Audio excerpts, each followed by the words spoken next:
Peace, family. Y'all know who it is. It's Dr. Carl K. Lumumba, progenitor of LumumbaSpeaks.com, back with a great show in correlation with, of course, Be Quiet Network, the Pan African social media extraordinaire, and the home of African Center news and information. If you're watching, family, make sure you hit the thumbs up button, like, subscribe, share, and donate. Make sure you hit that notification bell. You're watching LumumbaSpeaks.com in correlation and conjunction with, of course, Be Quiet Network, the Pan African social media extraordinaire, and the home of African Senate news and information.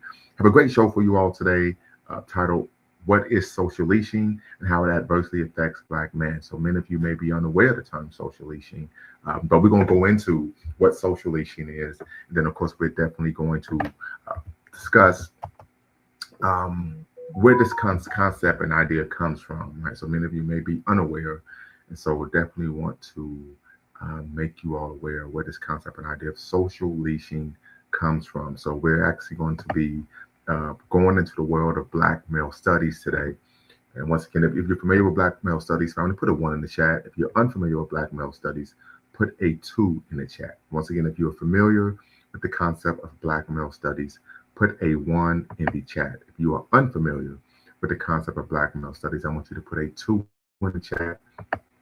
And of course, we could break that down right now. So, uh, once again, if you are unfamiliar with the concept of Black male studies, put a one in the chat. And if you are familiar, you can put a two in. If you're unfamiliar, you can put a two in the chat, put a one in the chat if you are familiar. But this concept of what is social leashing, right? Many of you may be questioning the concept term. I've never heard of this before.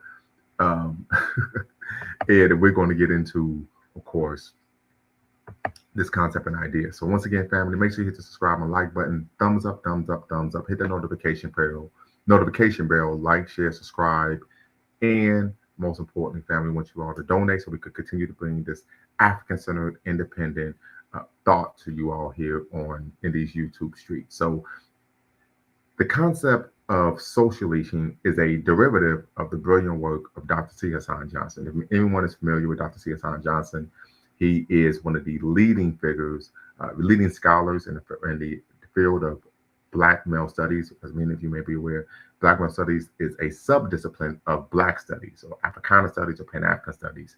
Um, and so, building on his work, if you're unaware, we've had him on the show a couple of times. Dr. C. Hassan Johnson, of course, is a full professor in the Department of Africana Studies at Fresno State University. Many people may know it as California State University, Fresno. He coined the term blue leashing and black leashing. So I'm going to actually share my screen here so you all can see actual definition of the term blue leashing. Oh my goodness, I gotta make sure I got this up here. No, yeah, here we go. Yes, blue leashing, right? So blue leashing, verb, noun, adjective, the act of a Black woman calling law enforcement on a Black man, not primarily out of fear or danger, but as a means of control, discipline, or retaliation, weaponizing state power to keep him on a leash, right? So this is the term blue leashing that was coined by Dr. T. Hassan Johnson. He later uh, revealed the term black leashing, which is an act of a Black woman calling a criminal element on a Black man, not out of primarily out of fear or danger, but as a means of control, discipline, or retaliation, in which they're weaponizing a criminal element to what keep the Black man on a leash. And I coined the term, this term, probably about 2 weeks ago, roughly 2 weeks ago. I shared it on Twitter. It didn't blow up, but maybe it will, maybe it won't.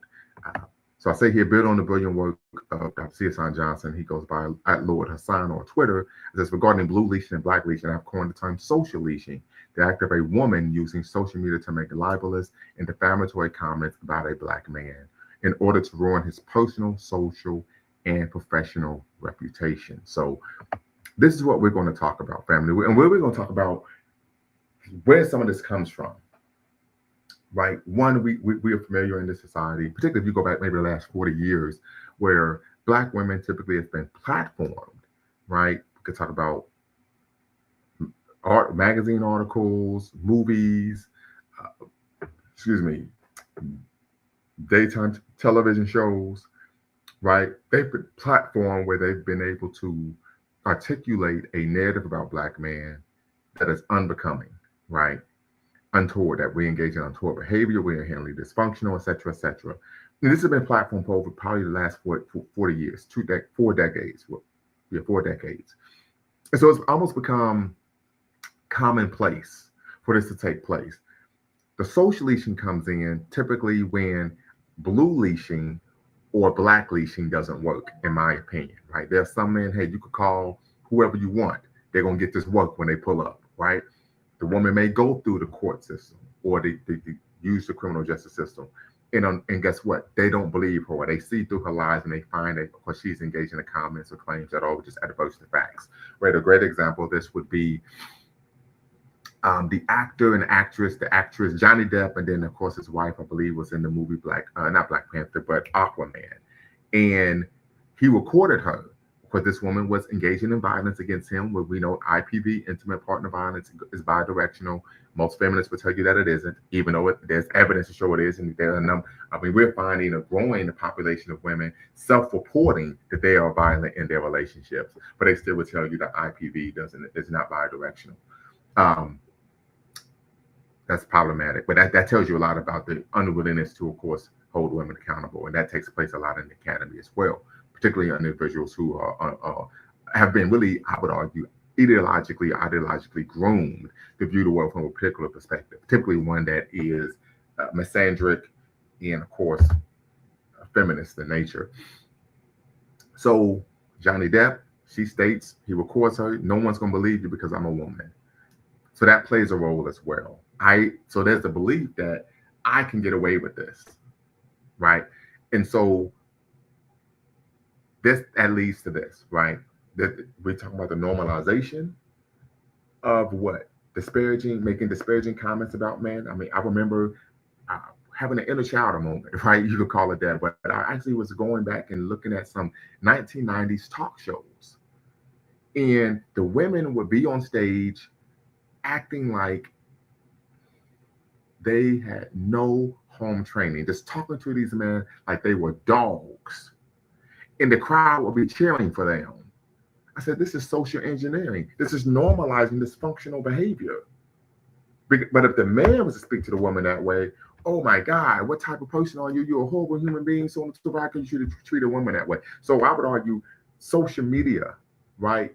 The media plays a role in shaping thought, behavior, and action, right? And this is a form of soft power. So the media plays a role in promoting this dysfunctionalism, normalizing these concepts of gender war. And typically, if you grow up in the Black community, maybe the past 60 years, you're supposed to just take it. You're supposed to take being physically abused. You're supposed to take being verbally abused, emotionally abused, having your values, wants, and positions or feelings dismissed. And you're supposed to just take it like a man. But nowadays, we're finding brothers aren't taking it.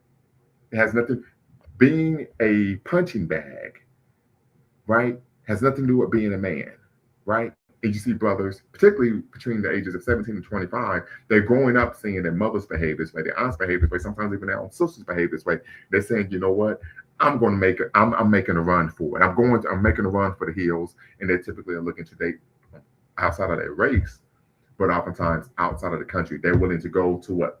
Large lengths, even outside of the country, to find love, to find a partner, rather than deal with this type of behavior in home, in the community. So there's also been on the work of Dr. C.S. Johnson is a great example of of institutional misandry, that this behavior is oftentimes normalized in the home, right? So this concept of I could treat the man or the boys any way that I want, and they're supposed to just take it because they're men or because they're male, right? Extremely problematic.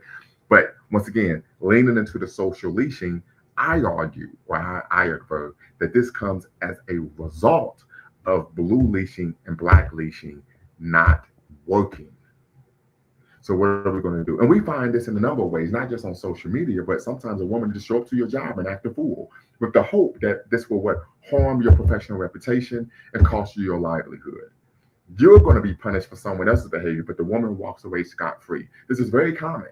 Very common. So we see that, you could even argue something, it's metastasized in different areas of civil society, when we talk about male-female relationships, right? This promotion of dysfunctionalism, we see this particularly in reality TV shows, and we know these shows are actually scripted, right? They aren't unscripted; they are actually scripted by promoting this dysfunctionalism. Even some of the music, I bust the windows out your car, right? That is a crime. You will be prosecuted. It's called malicious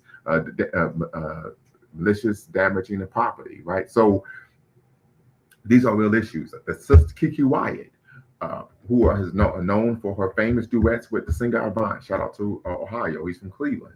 She went to prison for 8 years for stabbing someone, right? So normalizing this dysfunctional behavior, right? But the major issue is how it adversely affects Black men and damaging one's personal, social, and of course professional reputation. The major issue is, well, if you don't want to be with me, and this is something that's very common. I had an elder who was actually in his 70s tell me this.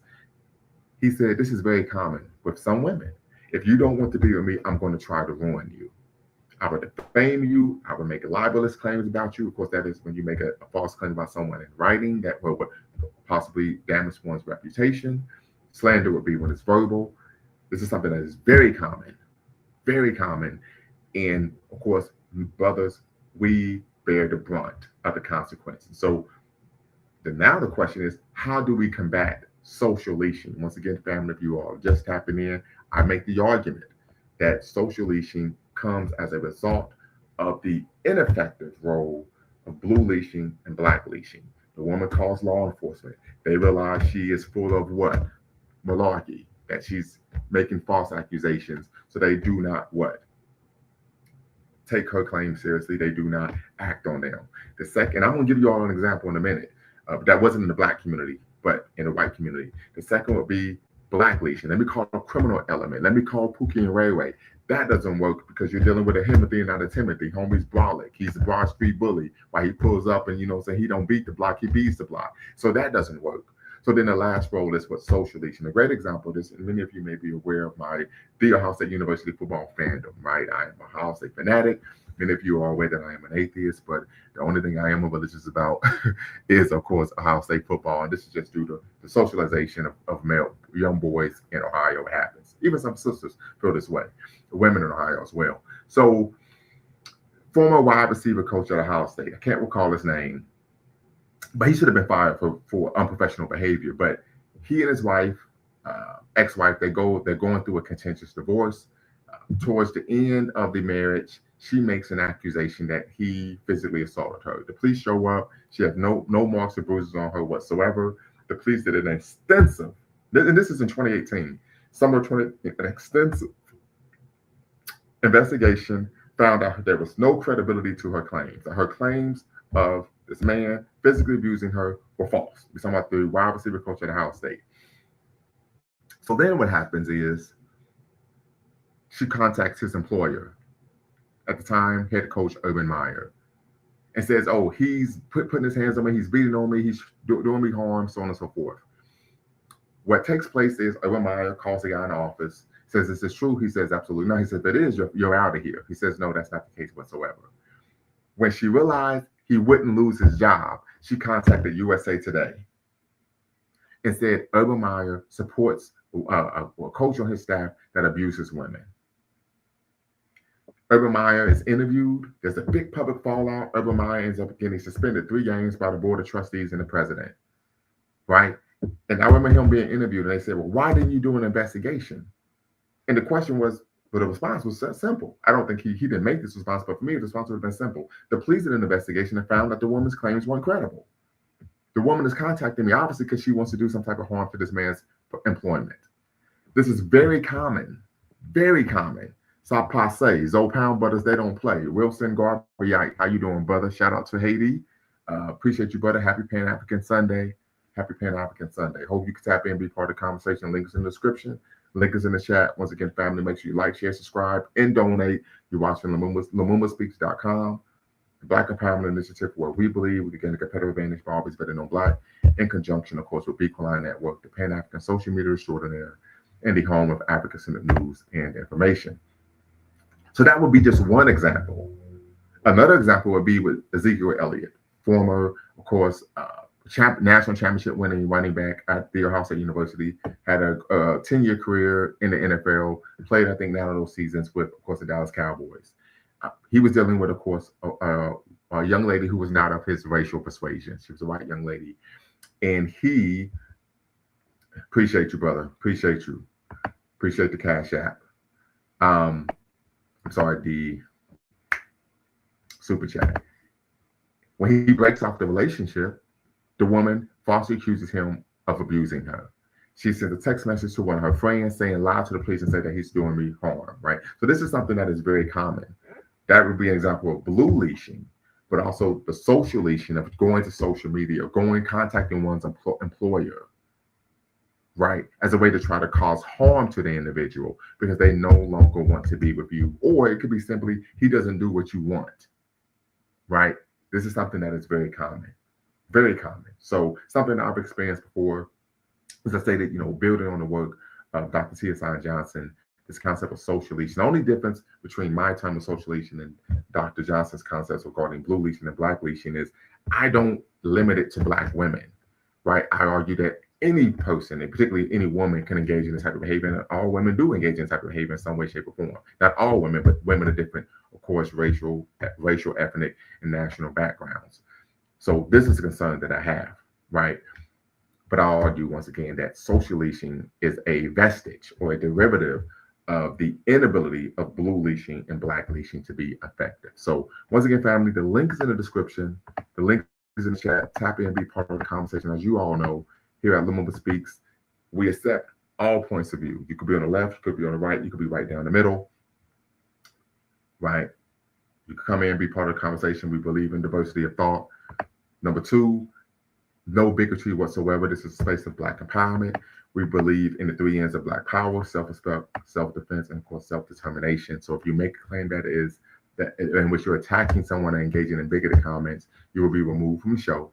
Number three, you attack the argument, not the person. Facts over feelings. Like we don't do ad hominems, we don't do red herrings. You attack the person, not the argument, not the person. Then last but not least, no fundamentally false statements. If you do make a false statement, I will come in like the Sandman on the Apollo. And of course, I will have to, of course, correct you because this is my platform. I'm an actual scholar, a serious scholar. And anyone who makes a false claim on my platform and I don't correct them, that hurts my credibility. And so we can't have that take place. And as you all know, here at Lumumba Speaks, our goal is not to defame or exonerate, right? Our goal, our mission is neither to exonerate or vilify, but to challenge conventional wisdom and re-examine what has previously been accepted as fact. So once again, family, the link is in the description, link is in the chat. Tap in, be part of the conversation. And as I would state, it's my belief that one of the ways you have to fight back against, of course, social leashing is you have to, go to civil court and file a civil complaint against the person. So you have to sue the person civilly for libel and defamation. That is my argument. Another example would be you could even sue somebody for invasion of privacy. I remember watching an episode of Judge Mathis, right, where there was a young man on the show. They had a child together. And there was a situation regarding him dropping the child off at a particular time. She goes to social media and states that he was a horrible father. He knows nothing about how to be a dad. And he's X amount of money behind in child support. So he sued. And the woman's response was, well, I don't think I should be sued because the accusations I made, what I said was true.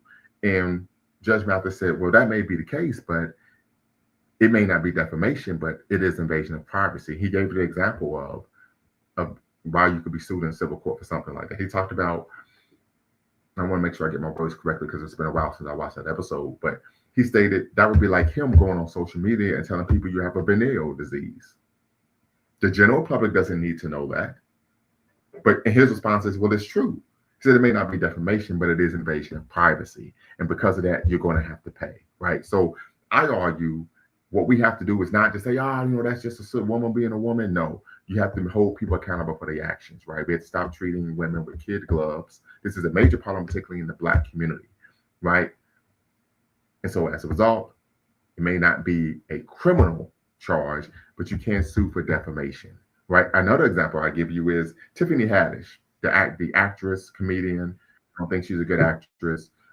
USA Friedman, I need you to cam up and cue just to make sure you're not trolling. And then Okay, very good. You could turn your camera off, and I will bring you in momentarily. And Tiffany Haddish, and she wrote a book. You know, everybody's writing a book nowadays. And in the book, she claimed that her ex-husband was abusive. Right? The ex-husband sues her for libel and defamation. She comes back and says, well, he wasn't abusive. Right? So this is something that's very common, oftentimes as a way of eliciting sympathy, support, and there's oftentimes economic benefit. As we stated before, for past 4 decades, women typically are platformed, right, and pedestalized, right, and put out in front of people and paid and giving speaking engagements and so on and so forth to, of course, demean and defame men, particularly black men. You would say free menism. What's the word? Peace. And you had me up before. This is Hoodoo and Louisiana Voodoo. I And see. thanks for having me up. Uh, just to be brief, and I apologize. I'm slightly, it's off topic a little bit, but it's one sentence. If you will bear with me, are No, you no, familiar we with? got to stay on topic. We got to stay on topic. So you don't know about the UN in Haiti right now? I'm sorry. You don't know about the UN in Haiti right now? I am aware, but that's not what we're discussing today. All right, the Haitians need to go home and fix their problem Well, themselves. that's not what we're here to discuss. So once again, extremely disrespectful. So I'm just gonna have to ban him. I banned him before, right? And I apologize, family. I banned him before when he was engaged in the anti-black bigotry. So he changed his name to what? USA Freedman, right? And he wants to come back and discuss an issue that is not what we're talking about. We're talking about social leashing and how it adversely affects black men. He wants to then talk about Haiti. He's promoting the same nonsensical narratives of, oh, I simply want to what? They just need to go home and fix their problems. Extremely simplistic, surface level argument regarding, of course, with the machinations of what Western imperialism in Haiti. But once again, family, I do apologize for that. But as I said it before, you know, if you come on my platform disrespecting, you will be G checked. You all know that. The second I heard Freedman, I knew what it was. Yeah, and I would make the same argument as well. However, I'm gonna give the person a chance, right? We don't want to judge a book by its cover. Hey, we're here talking about social leashing, and the individual didn't know who he was, but he could have probably added something constructive to the conversation. So I typically would give people an opportunity. As I said it before, we believe in diversity of thought here at Lumumba Speaks. You could be on the left, you could be on the right, you could be right down the middle. You can tap in and be part of the conversation because one of the ways you grow, right? And this is one of the benefits, one of the things I love about the academy, at least one of the core tenets of the academy, is what the equal exchange of ideas is what helps a person learn and grow and become not only intellectual but a critical thinker, professional, and I think a better person, right? But unfortunately, if you come in, you disrespect, I don't allow that, right? And of course, my show with my platform is nowhere as large as Kevin Samuels, but Kevin Samuels will have that happen sometimes where people will come on and say, but I want to talk about this.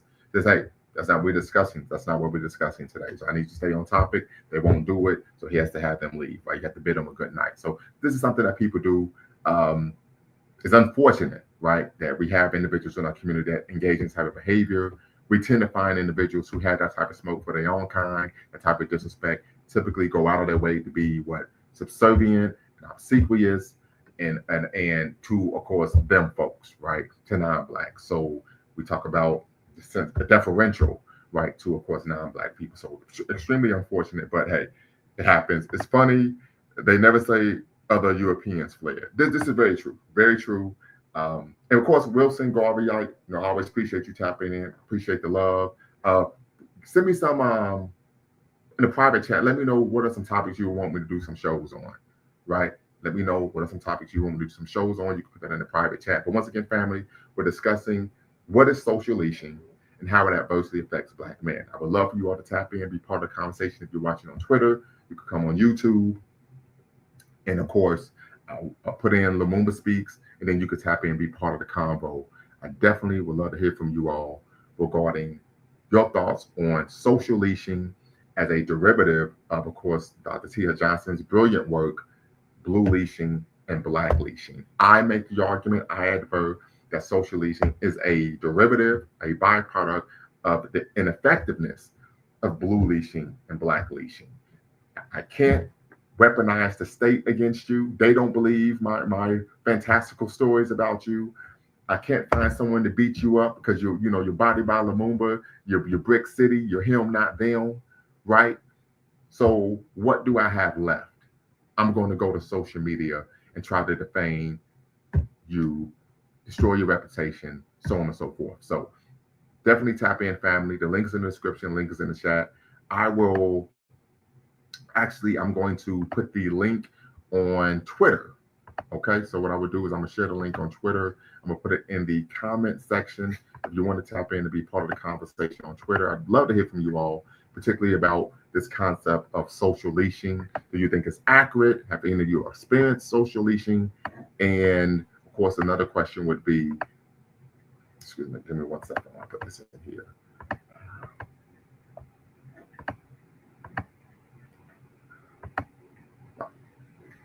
Have any of you all experienced social leashing? And then, of course, last but not least, do you agree with my, of course, statement regarding how do we address social leashing, right? So I'll argue that the way you have to fight back is what? Filing civil suits, right, against the individuals, particularly women who are making these type of claims, making these libelous, defamatory statements on social media.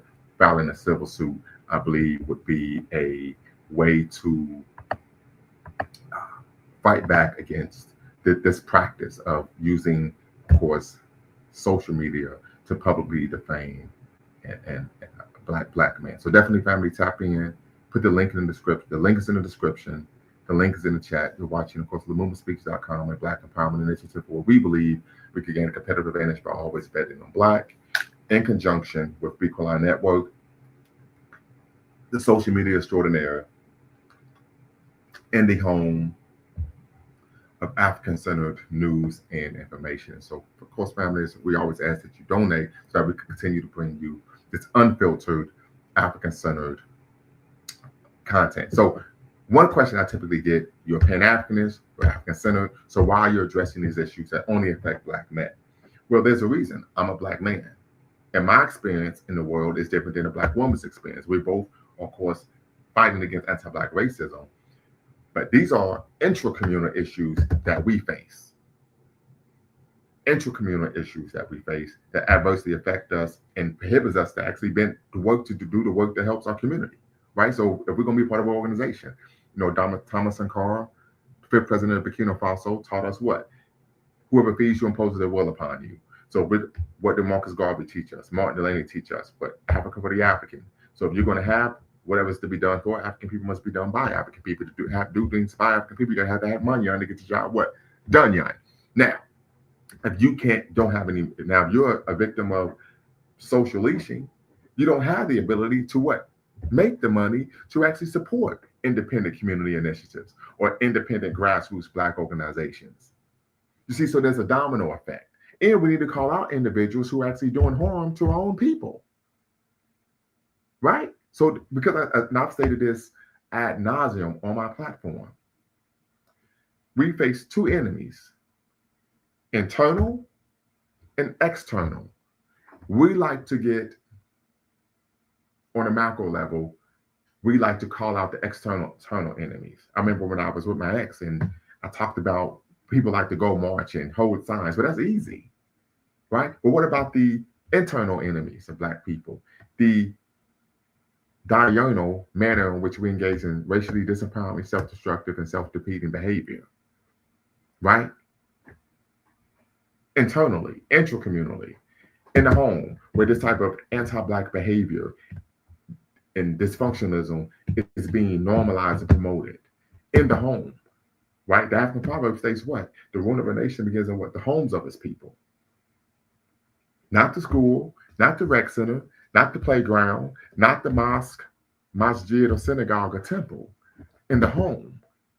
And so a lot of this behavior, okay, particularly in terms of this institutionalized anti-Black misandry, begins in the home, and then young men grow up normalizing thinking this is just a fact of life, this is just the way things are. We have to call that out. So once again, family, the link's in the description. Wilsonian Garvey, I'd love to hear from you.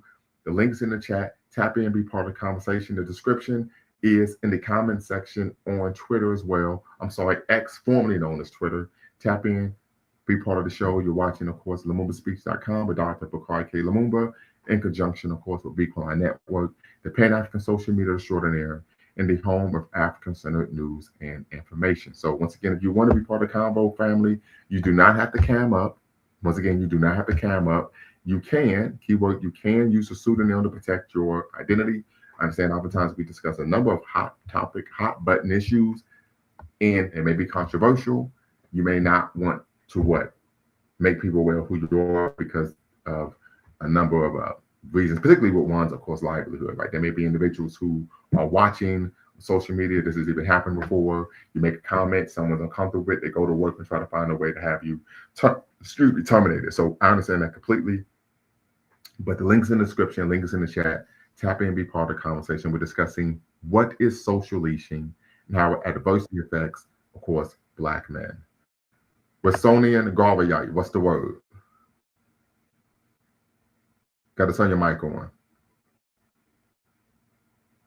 Brother, good afternoon, or should I say good evening? Good evening. Stop passe.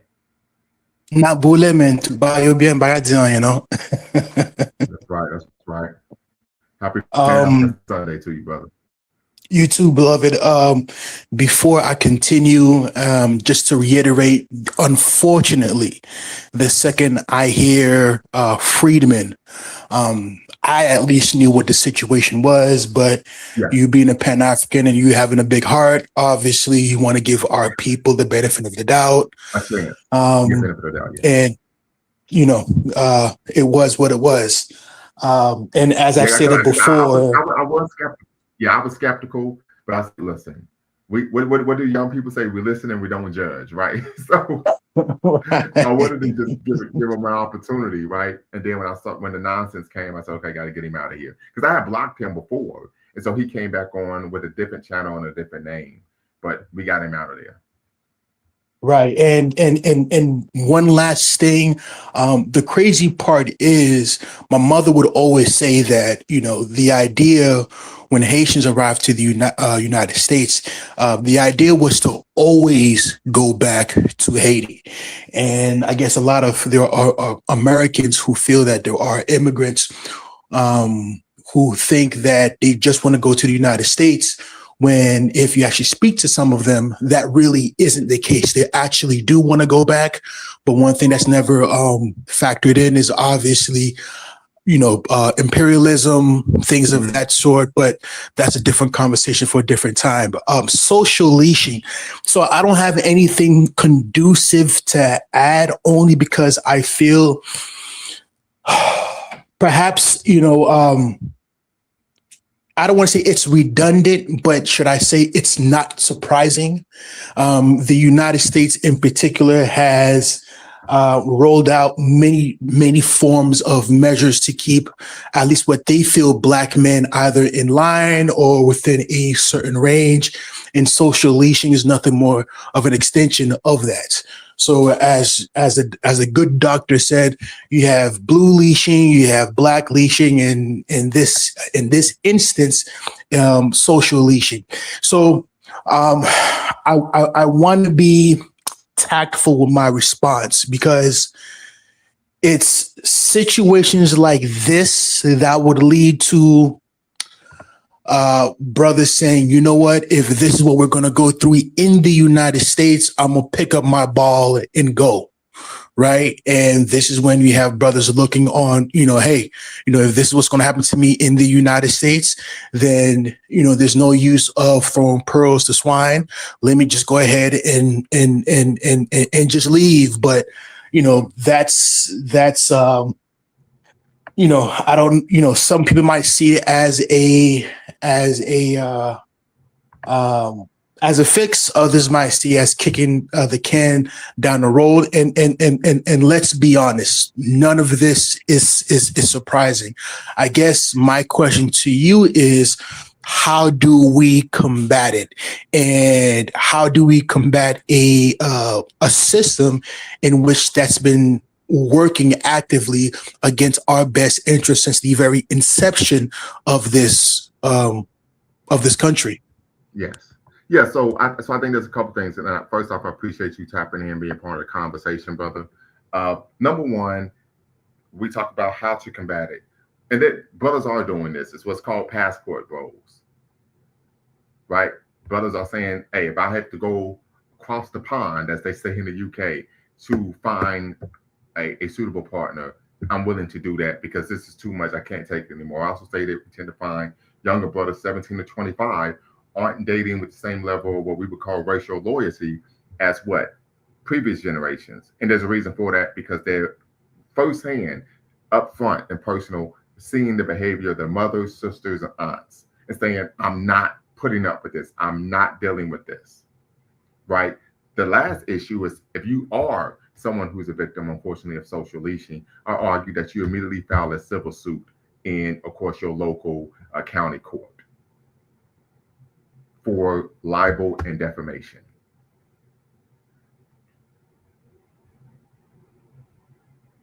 Because one of This the reasons, in my opinion, this takes place on such a regular basis is because women are not accustomed to being held accountable for their actions and behavior. This is a reality. Dr. Hiasan Johnson, he dropped a video today where this woman is in the home going off with the father of her children, and she threw a vacuum across the room, and it landed on her toddler daughter, a child. The only way somebody will behave that way, we're talking about she knows she's being filmed, is because of what? I'm not going to be held accountable. We have to start holding women accountable in our community. In traditional African societies, right? Everyone is held accountable for their behavior. This concept of pedestalizing women to where they're made of sugar, spice, and everything right is a Western idea. It is not synonymous with reality.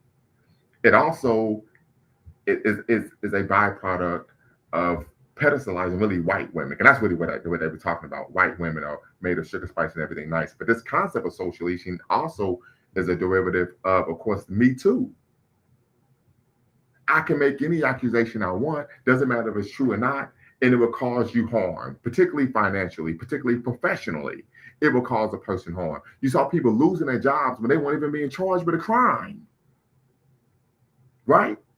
Dr. Siasan Johnson argues that this is nothing more than a social media coup because he said they never make these accusations about someone who's bagging groceries at Aldi's or Publix or Kroger's. Right? This is purposely being done to try to defame someone and ruin their professional reputation and their ability to make a living.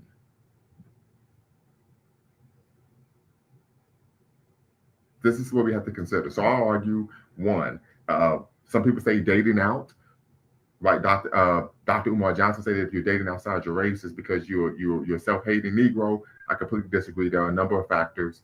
One of which is because brothers don't want to deal with this nonsense, right? The second issue is most brothers aren't dating out. When you find brothers who are passport bros, they typically are dating African women or Afro-Latino women, right, or Afro-Caribbean women. So typically the woman is still black in some way, shape, or form. It's rare that they go completely outside of the race, right? So they're still seeking black women, but they're not going to deal with this dysfunctionalism and this nonsense.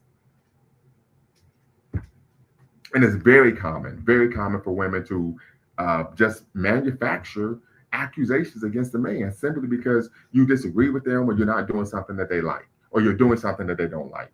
A good example, I watched a clip from Divorce Court. I think Star Jones is the new judge on there. And the guy said, listen, I work 40, 50 hours a week. I want to come home to a home cooked meal. And the judge says, well, what part of your wife being a wife has to do with her being a doormat?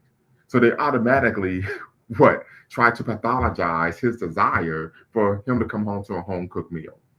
You see what I'm talking about here? This is the type of things that we're dealing with. So they're automatically trying to not only pathologize him, but also paint him in a light or intimate that he is some type of violent individual who is a misogynist. It is extremely common. And I'll be honest. Women act out like that because their emotions are real to them, not just their feeling. Okay.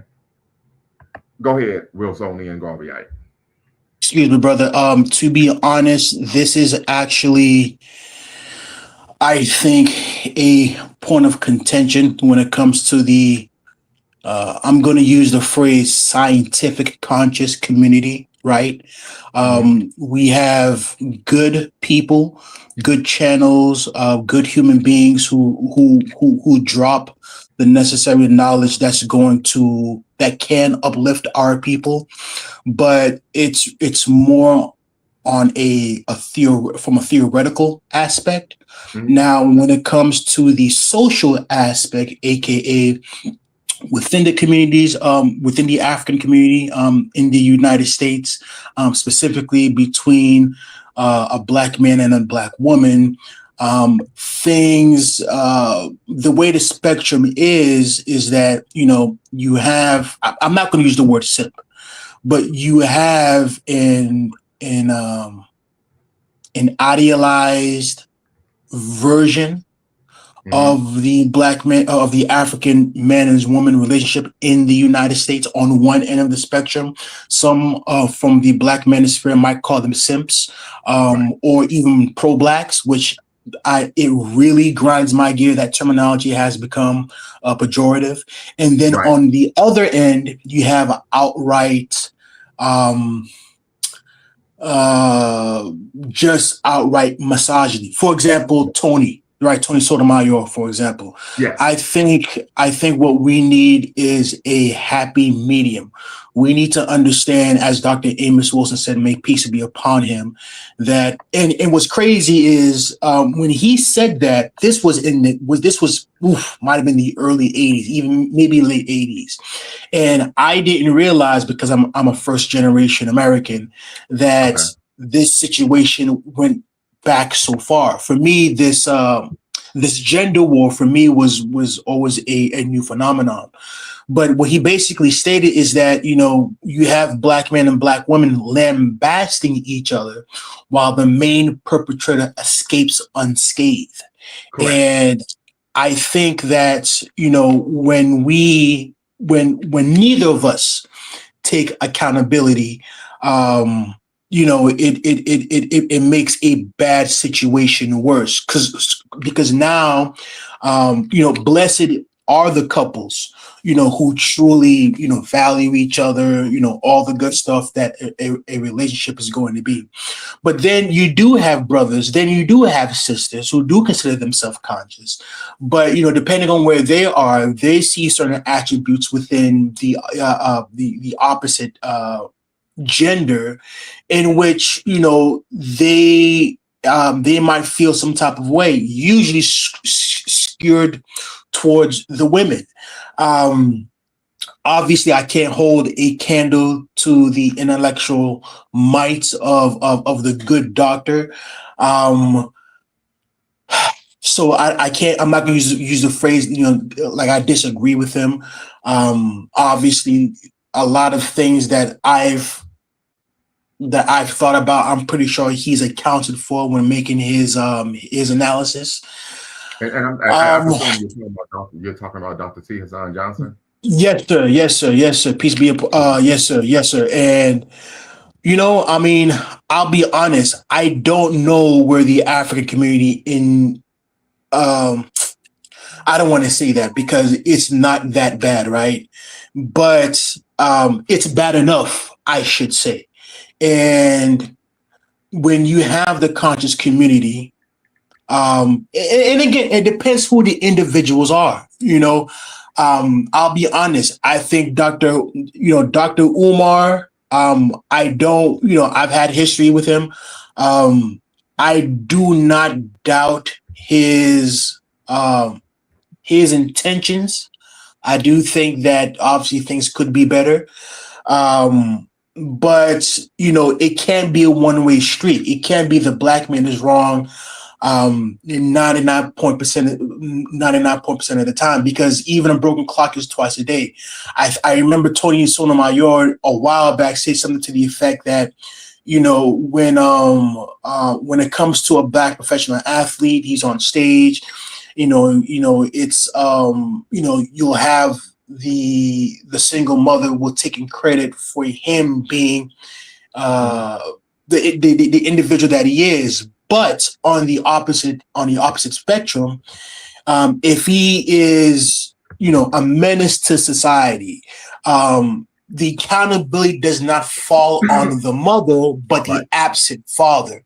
So that's, I think, maybe one of the best examples Mhm. um, of this. And, again, something has to give. Again, I'm not going to make it seem like there's going to be a demographic collapse when it comes to the African community in America. But I mean, again, this is something that happens within all aspects, whether it's the intellectual, the academics, the pro-blacks, um, uh, uh, your regular person, or those in the hood. This is something that goes deep within. I'm not going to use the word culture, maybe pathology, but yeah, and I'll be honest, I don't know what needs to be done to fix it because real quick. You stated this goes deep within. Deep within what? The the pathology of Americans, right? I disagree. I disagree, and I'm going to tell you why. And then, Mr. Sandman, we're going to get a shout out to you. We'll give you a chance to speak because I know you're waiting patiently in the 215. Shout out to the Illadale. Do you want me to drop out? No. You don't have to drop out. I'm just going to respond to your comment. You don't have to go anywhere. Yes, sir. The more the merrier, right? Better conversation. Yes, sir. But I argue that this behavior, and I probably said this before you came on the live. We find this taking place in the last 4 decades, right? I remember one of my, I got the book behind me in the office, Introduction to Black Studies, Dr. Milano Karenga, 4th edition. He talks about when Black men started to be portrayed in a negative light by Black women in cinema. And then he cites the movie A Color Purple, right? And so then Black women started to be platformed, right, subsidized, right, to actually promote these type of narratives about Black men. Dr. C.S. Johnson argues that part of this is rooted in the rise of the gynocracy. He argues that the gynocracy is different from a matriarchy. The gynocracy is created inorganically and is financed and subsidized by the state. So what we find is women make money by what? Pathologizing Black men, painting them as what? Criminals, pedophiles, rapists, child abusers, any type of untoward characteristic you could think of. And then their platform. The great example would be on the show Cocktails with Queens. There was a Black woman who was promoting anti-Black misandry. She called Black men bullet bags, stated that the Black man, the baby, if it's a male baby, should be aborted in the womb. And they platformed her and brought her on a national television show. If a man engaged in that type of behavior, that type of rhetoric against women, he would be canceled quicker than you could say, go Buckeyes. Understood. Yeah. So I would argue this is something that is inorganic. This is an aspect of gynocracy. And as Dr. T.S. Johnson states, the women who are engaged in this type of behavior, promoting these type of narratives, are being subsidized by the power structure to do so. A great example, and I'm going to shut up and give it to Mr. Sandman. When I was in my doing my master's in African studies, we had to read a book called Black Girl. I can't remember the name of the book. The long story short, the book was written by a Black woman in colonial Africa. And in the book, she has an older brother, and she paints a very unflattering narrative of her brother as being aloof and unintelligent, lazy, etc. Any negative thought you could think of. And because of how she depicted this Black man in the book, Europeans loved the book. And I remember I asked my professor, says, so why do white people, the Europeans love the book? He says, because of her negative portrayal of a Black man. And as a result, the book was a cause celebrator. This is what happens. You're platformed and you're subsidized if you promote these type of narratives about Black men. Mr. Sandman, go right ahead. Hey, happy Pan-African Sunday to you guys, brothers. Yes, sir. And I'm going to peace. See if I can find the book where I'm going to show it to you all.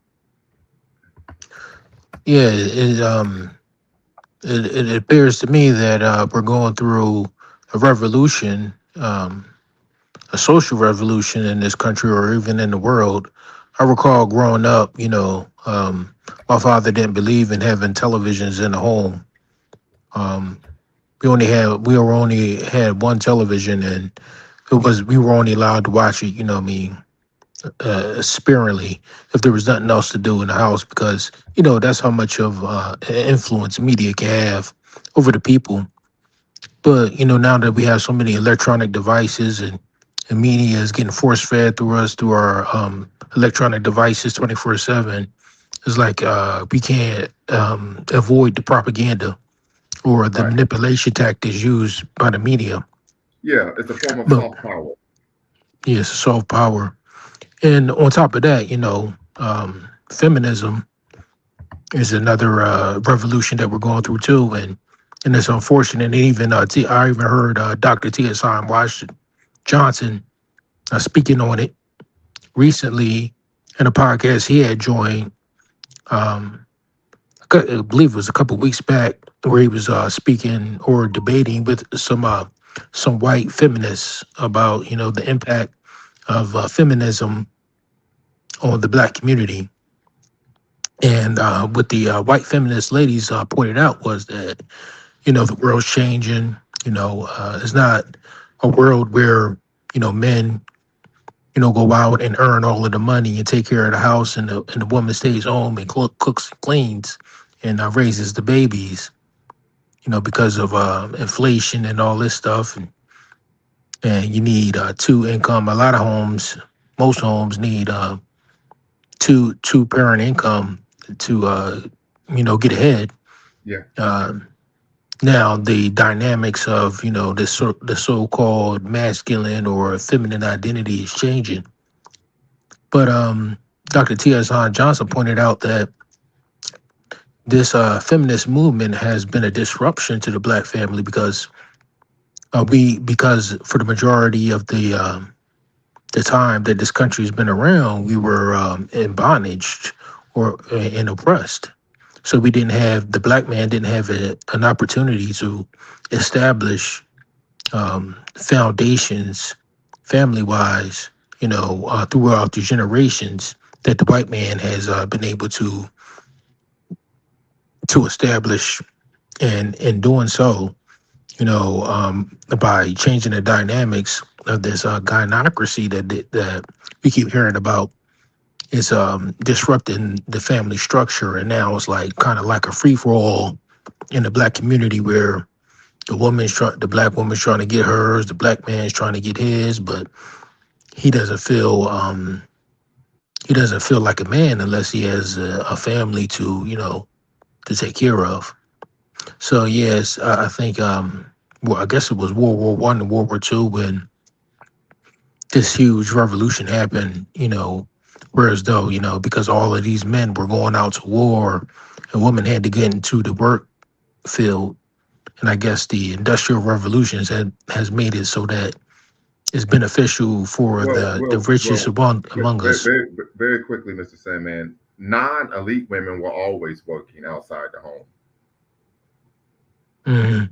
Yeah. So, I mean, of course, you know, the master narrative is women enter the workforce as a result of course, typically World War II. But no, women will always work. Non-elite women were always working outside the home. Yeah, I mean, I think it was more so an issue with black families more so than it was with the white family. No, white I'm women were sure. working outside the Uh, home as well. yeah. So, what kind of jobs did white women do? I mean, they weren't cleaning houses like black women, right? Right. They typically work secretary jobs, lower level, pink collar jobs, white collar jobs, secretary, flight attendants, things of that nature. But they, Yeah. See, that's relatively recent. We're talking like way back, like during Reconstruction. yeah, And what you're talking about, secretaries and flight attendants, that's well, right. yeah, but That's that's after World 20th War century. II. That's 20th century. But even in the 19th century, women, like I said, non-elite women were working outside the home. Like the master narrative is that women were fighting for the right to work. Women were always working. It was elite women who wanted to be able to work.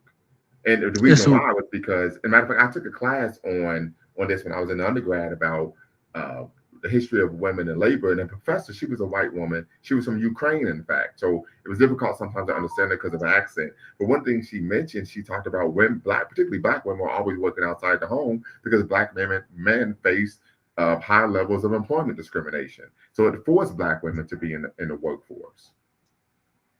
Right, yeah, but we're talking about like the feminist movement and the white feminist movement, and how it's had an impact on the black woman. Whereas though, granted, the black women, I understand what you're saying, that they've had to like work outside of the home and, for a long period of time before the Great Migration, we were forced to, work as sharecroppers and things of that nature. But, as we started to migrate, north towards more industrialized areas, then yeah, our black women, I guess they could find jobs if they weren't uh, discriminated against Mhm. in some of the larger cities. But Yeah, they typically worked as domestics. yeah, domestic housing, cleaning homes or what have you. But yeah, but that's what they. I wish you could maybe if you go back and watch his show or watch that podcast that he was in, and maybe you have a better understanding of what they were talking about in regards to the women feeling like, and even some of the white feminists in there mentioned similar things that you're saying, that the white woman has always worked, Mhm. um, but I think she uh, leaned towards the fact that, or leaned towards the concept that if they didn't work outside of the home, then they worked inside of the home, Yeah, and they yeah, helped they yeah, support yeah, the yeah, family. they call that second shift. But I'm referring to working outside the home to bring in income because this concept of women not working is a byproduct or a derivative of the Victorian area idea of women being in the home, seen and not heard, so on and so forth. But that's something that, of course, only elite women were able to actually practice and engage in. Very quickly, you mentioned women act out because their emotions are real to them, not just a feeling.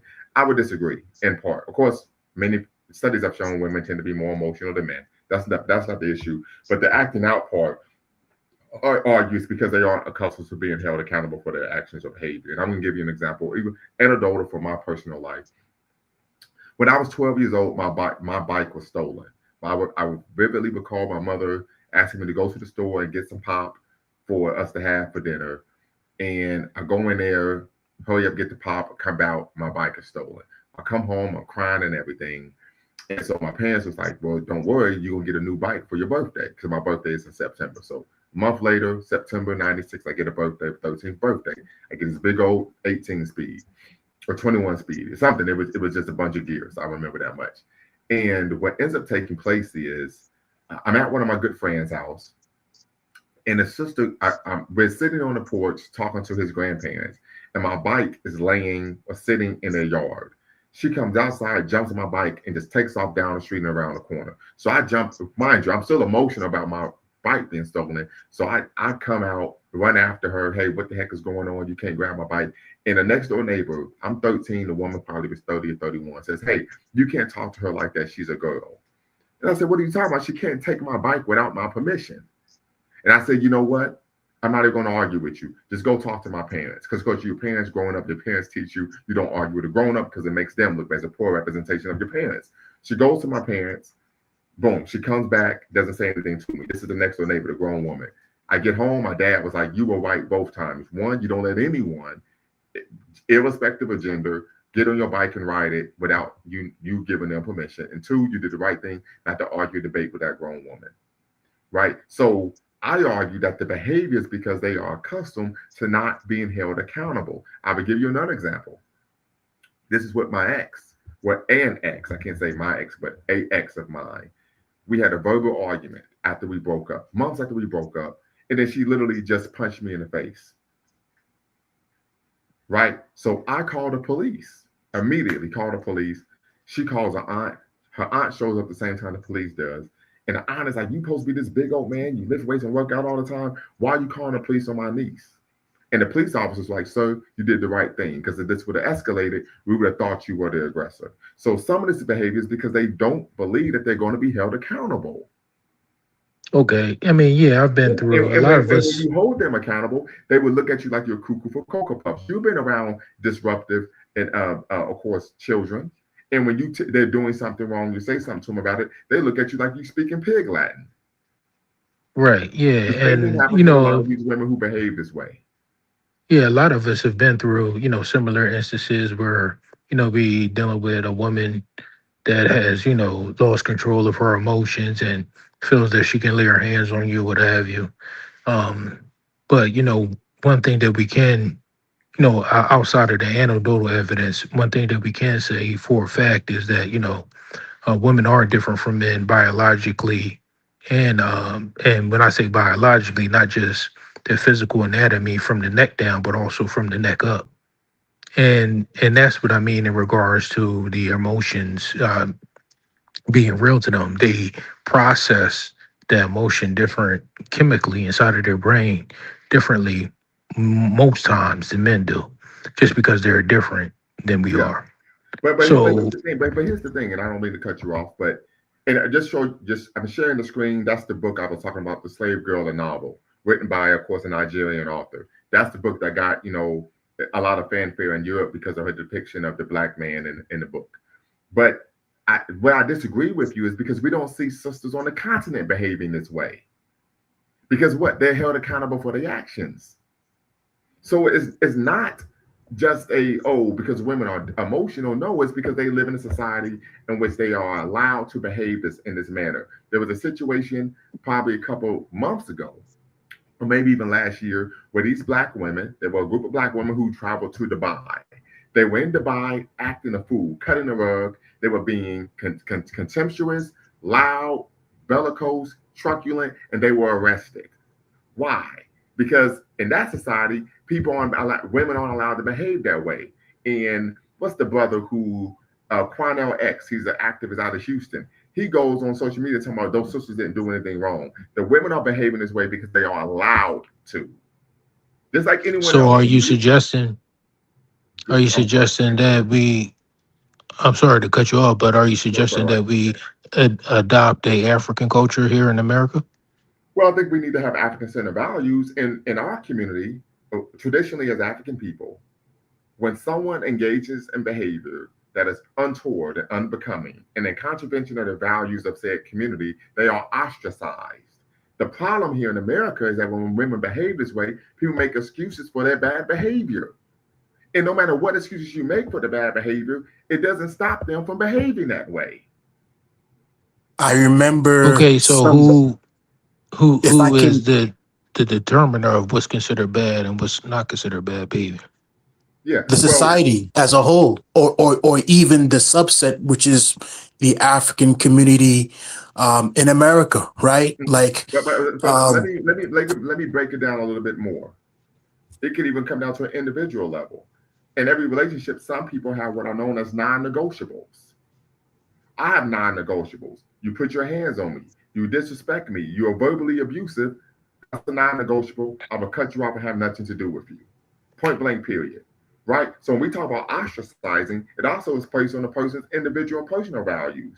But a lot of men accept this behavior, and this is my opinion here, not a fact, because they were raised by women and taught or socialized, or as Dr. C. Johnson calls, ideologically groomed to believe that this is part of being a man is accepting a woman behaving this way. And now, but brothers are waking up and realizing I don't have to accept this behavior. And then they're realizing because they started dating out or dating black women from other countries that this behavior is not normal. You don't find women in the global South or the non-Western world behaving this way because women aren't allowed to behave that way in those societies. I just got off the phone with my wife. She was asking me what my show is going to be about tonight. Told her, and she said, "Yeah, in our society, if someone's behaving like that, we would just ostracize them, and no one would have anything to do with them at all." But over I here, mean, we yeah, able that's to. fine, but I'm just trying to see your point of view, how that would actually work here in the United States. It Yeah, it's seems very like simple. If the it seems person, too broad and vague. no, it's very simple. If someone is in your life, or you are in community or proximity to someone, and they're behaving in a manner that you consider to be unbecoming, you cut them off and have nothing to do with them. It's that simple. That's not difficult in any way, shape, or form. Well, the other panelists were saying that African culture has to deal with it. You know what I'm saying? The culture in the whole, we all have to accept it. But if we have a group or a people, whereas though you accept certain value systems and the next man accepts certain value systems, and you leave the relationship that you're in and the next man leave the relationship that he's in, and the woman that you're dealing with has been in prior relationships and she gets adapted to a certain way of engaging in relationships. I mean, do you have to like retrain this person or does No, she have to absolutely retrain not. you? The world does not deserve. No one deserves. The world doesn't owe anyone understanding, right? See, here's my thing. I treat women like an adult. If you are 37, 38, 40 years old and you're engaging in this type of dysfunctional behavior, I'm not a therapist, right? I'm not a therapist. You need to handle that on your own. That's not my job to try to, use psychology to get you to act like a grown up. Like you have some compunction of how to engage like a rational human being in civil society. That's not my job or responsibility. Now I'm speaking about on an individual level. This is why I talk about social leashing, filing civil suits against individuals who are doing these type of things against us. Right? This is what I'm referring to. I But the don't care problem what issues is, a person. I don't care what issues a woman had in her life. I don't give a damn. That don't give you a right to disrespect and mistreat me. Period. And it's not the my job to teach an adult how to behave or be in a relationship with someone.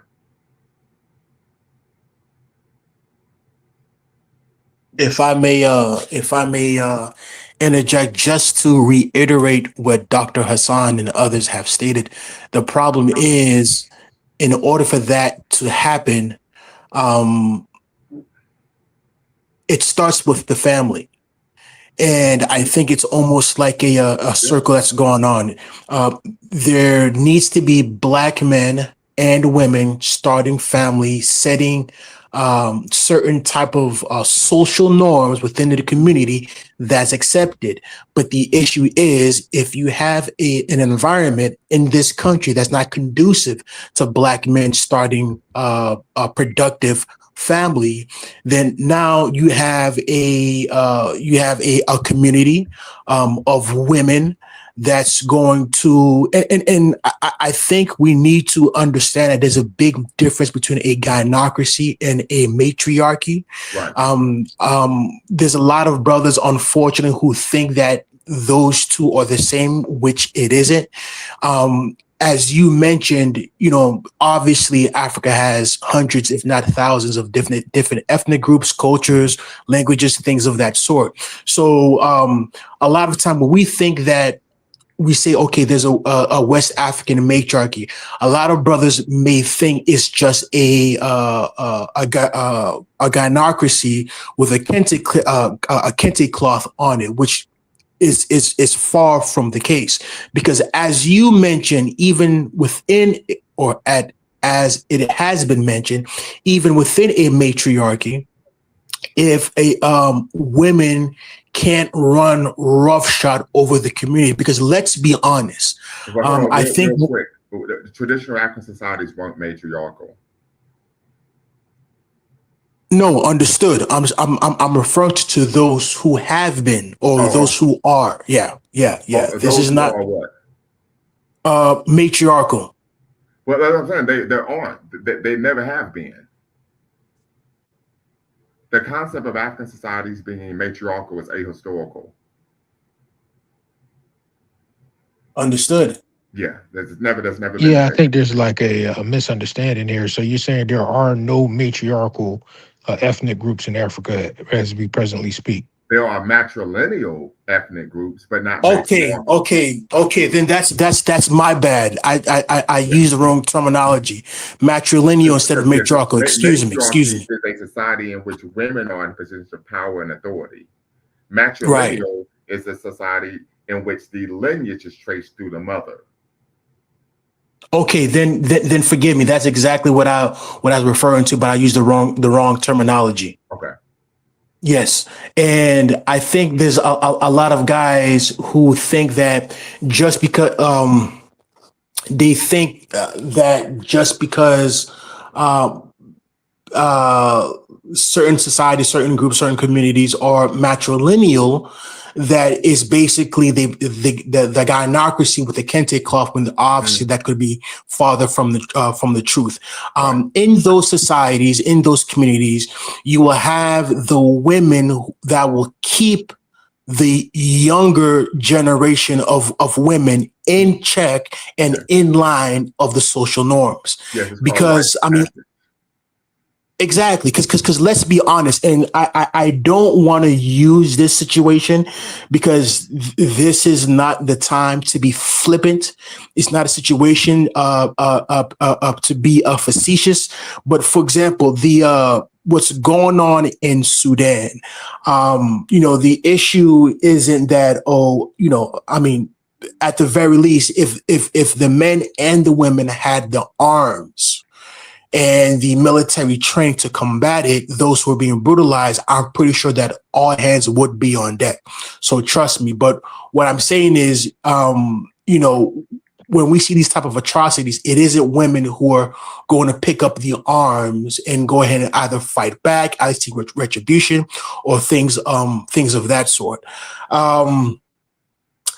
I'll be honest, as I've said before, I don't know how this can be, how we can change this within the African community, the African community within America, because again, I don't think the environment is conducive in order for it to stick. Because at the end of the day, if she can fall back on the government, if they're the ones who are setting the limits Yeah, and the yeah, they're terms the and ones things who of are that. subsidizing the gynocracy. Exactly. So I mean, again, just short of picking up your basketball and go, what other things that can be done beyond on an individual level? I'm pretty sure that Right. brothers Well, I on don't. this. Well, I mean, one, you can advocate for policy, like policy changes, policies that are equitable. Of course, to man. A great example would be in the state of Kentucky.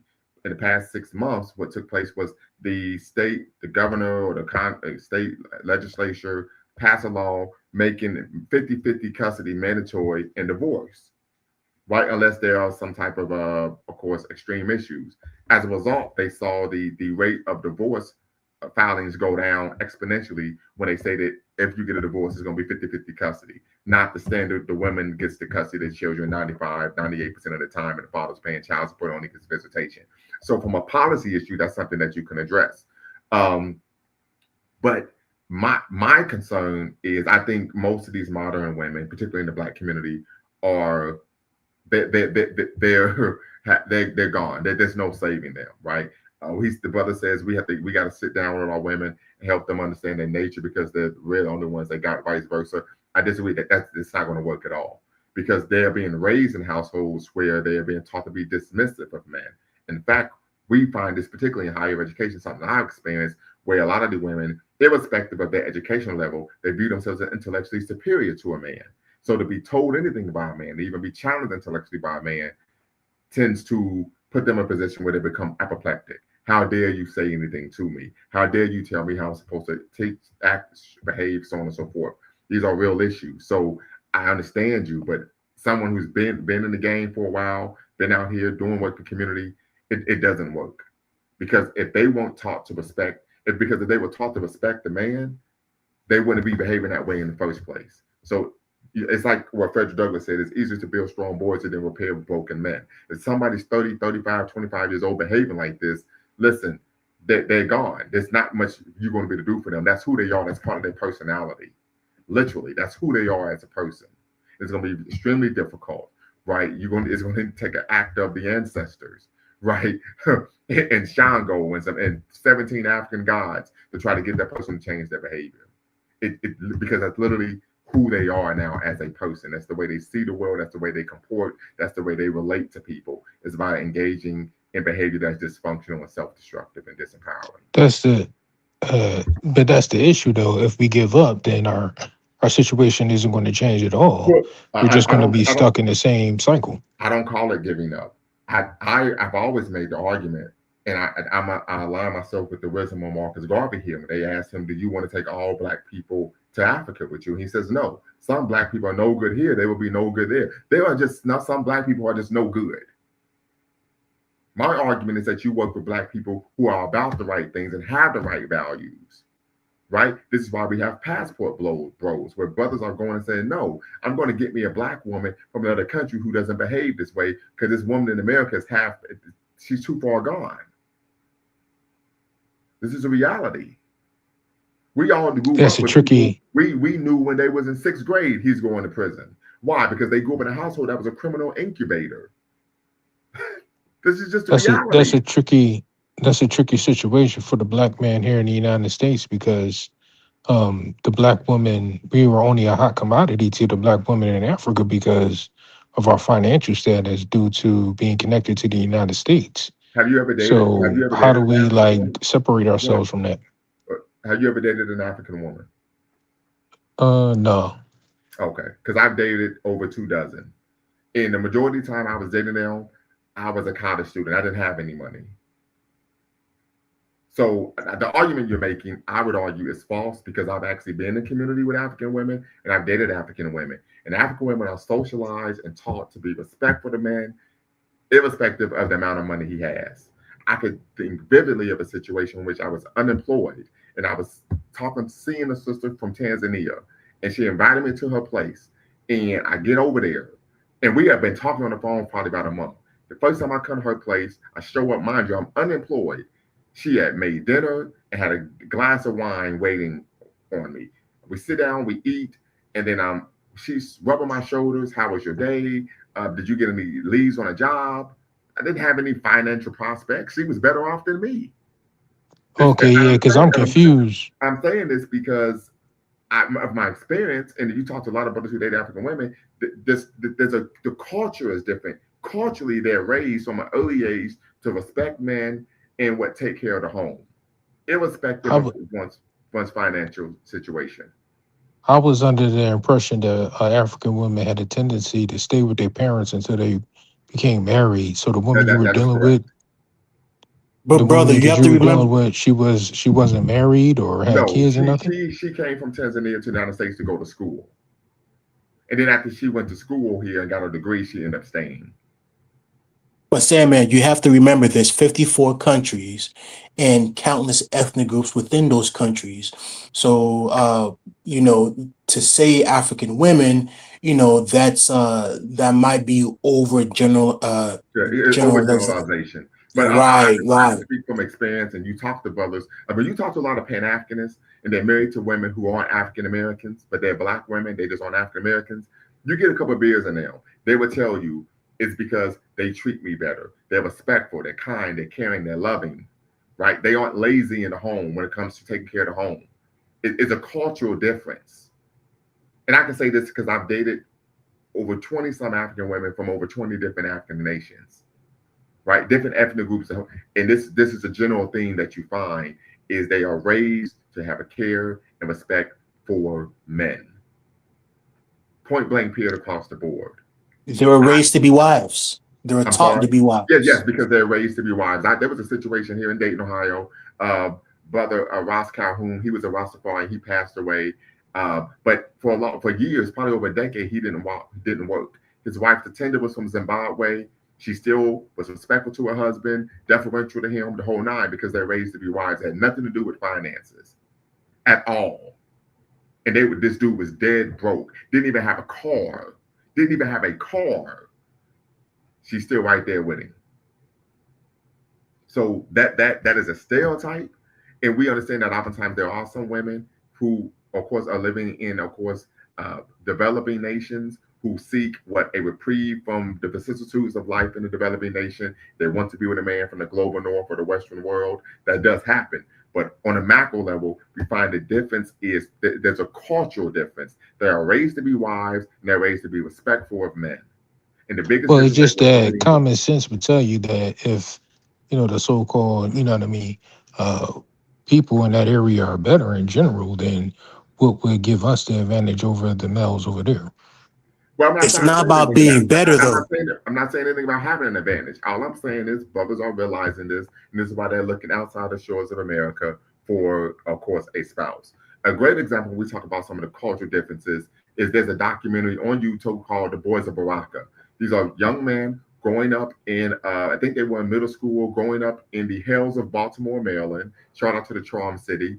And they're being raised by single mothers, dysfunctional violence, they have behavioral problems, etc. They take them to Africa. I forget what country they went to. They spent probably a month or two on the continent and was able to, really immerse themselves in tradition in African culture, and it changed their worldview. They came back, and of course, they were completely different young men, focused on education. They weren't engaging in dysfunctional behaviors, disciplines, so on and so forth. So the issue is cultural, not financial.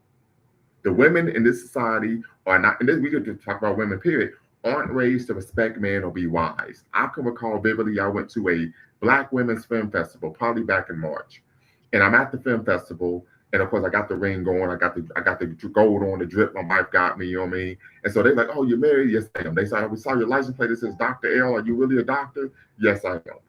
We were having a conversation. They said, "Did you marry a Black woman?" Yes, I did. She's a Ghanaian.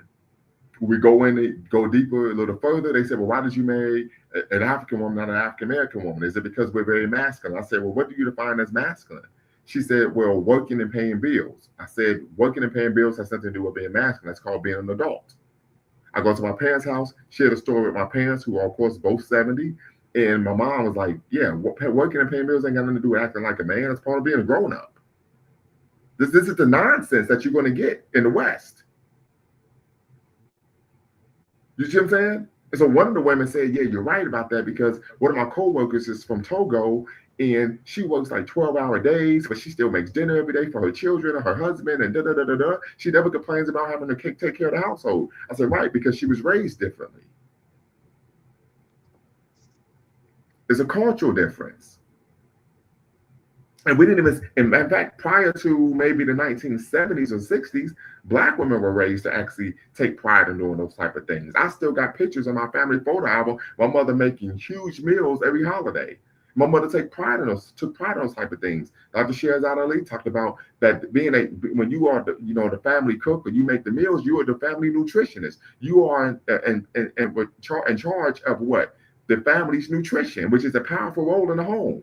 But she argues, because of feminism and, of course, nominal feminism, women start to disabuse themselves of those roles in the home. But a lot of it, I argue, just because Western women are just lazy. They're just lazy. That's, in my opinion, that's the reality of the situation. But it has nothing to do with having a leg up on someone, right? This is just Black men are seeking relationships with Black women outside of America, because the Black women's behavior in the society is untoward, unbecoming, and it's anyone with a modicum of self-respect won't put up with that. This is just a reality. It just seems to me that, it's human nature for a person to want to improve their lifestyle. And why would a African woman choose a Black man from America if he's not worth anything other than what he can provide monetarily? Well, I would give you a personal example. When my wife agreed for us to get married after I lost my job in California. I just lost my job. She's like, "I don't care. I'll still marry you. I love you and I believe in you. We've been here before. You're to get another gig that pay even better." But this is and I know you're married. But what I would tell you is, be in community with some African women and see the way they comport and see the way they think and the way they act. Matter of fact, when I was in my master's program at Ohio University, African Studies, I did a double master's. And I remember being in community with all those sisters.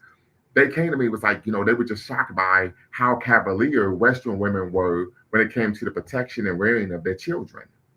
They were like, they let anyone around their children. I don't understand that. I said, "Yeah, that's something I noticed as well." They're just cultural differences. Cultural differences. So, Brother Sandman, you mentioned that African women will. So go ahead and opine, because I want to better understand either your thought process or your position when it comes to, I guess, sisters from the continent choosing brothers from here in the States. Do you think that it's basically hypergamy?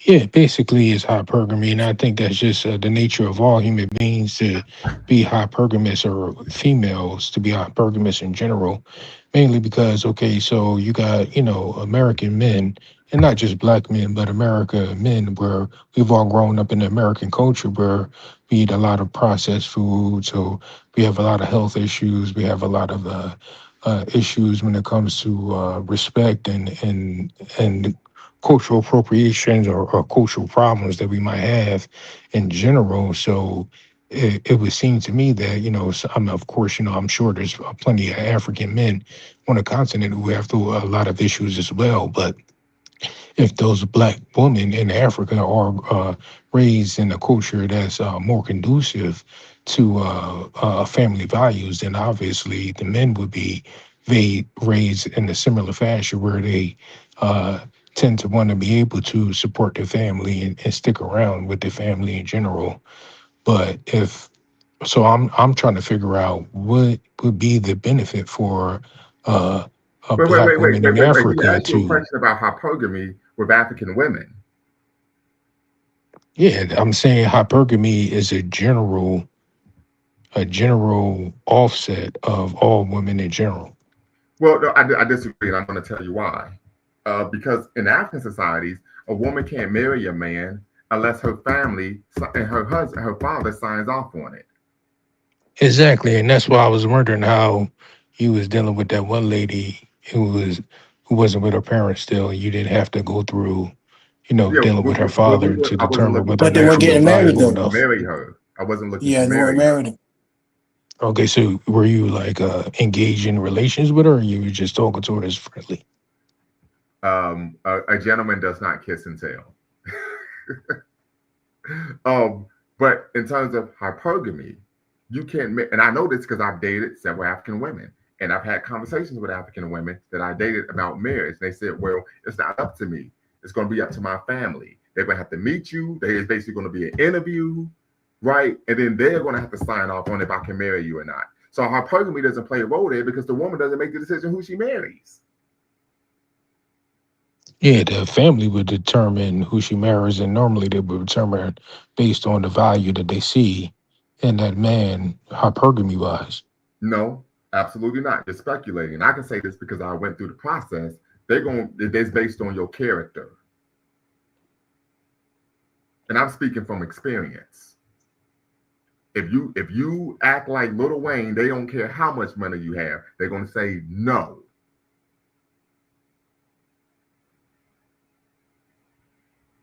Because there was a time I was dating a woman from South Sudan, and when literally when I was like, okay, this is probably what 13 years ago. The family's like, okay, who is he? Tell us about him. And he's like, he's an African American. And they was like, he's not like a Little Wayne, is he? Literally, it was like he ain't like a Little Wayne, is he? She's like, no, he's not. He's in school. He wants to be, he's getting this degree. I was still an undergrad at the time, so How does Little Wayne act? he acts like a buffoon. I mean, in real life. He acts like a buffoon.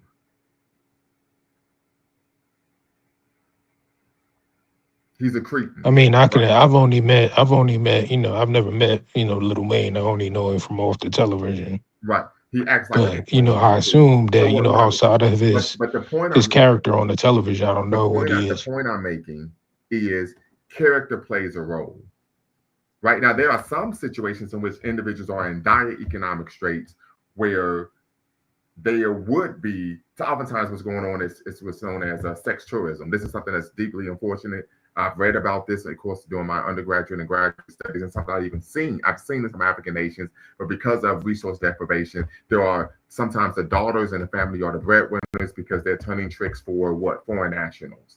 I saw that, pissed me off, but this happens. One of my homeboys was in Kenya. He saw the same thing, pissed him off. We even find this even in Tanzania, where sometimes the young men, you have these European women coming over and looking for beach boys and having, paying them to be with them. So this is something that takes place, but a lot of this is due to what? Poverty, right? However, outside of situations like that, what I'm speaking to, no, that's not a situation because I'm not going to marry someone who's destitute because I'm not into that. But what we find is what? You have to go through the family. The family has to actually interview you, sit down with you, have conversations, see what you're about, your character, the whole nine. It's not just, oh, he's from the West, so he got money. So guess what? You can marry our daughter. It's not. What It's about far more the involved. marriage dowry? Huh? Is there a dowry? Yes, I paid a dowry, which was a nominal fee for America, for us in America. And but so let's break down the dowry. Why is there a dowry that you pay to the family when you marry the daughter? I'm not. No, I thought you were going to explain that. Yeah, but I'm asking the question. Does anyone know why? Here on the panel, I I'm not don't. deeply. No, I don't know. Miss Wilsonian Garveyite. I don't know, brother Mbakwane. Okay. Well, yeah, so there's a dowry because you are extracted. So the reason, a couple of things. You pay a dowry because you're removing the daughter from the home. And as a result of moving her from the home, you're removing her labor from the home.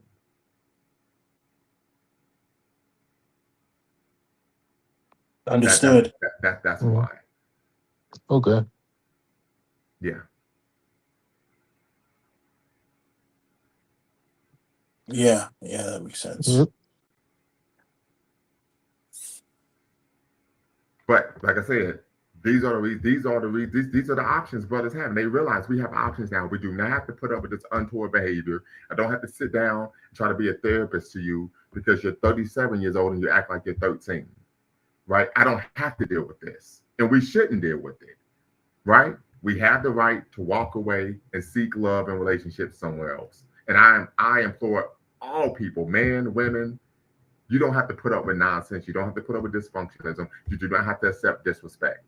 You don't have to. I don't care what the race of the person, right? Because that was something Sister Monica Thomas, she's come on a platform before, and we talked about this offline. And she said, yeah, sometimes we find ourselves putting up with a lot more from a person because they're black, because we know the issues we have to deal with. And then the person uses that and they take advantage of it. I argue we shouldn't. We don't have to put up with that, and we shouldn't.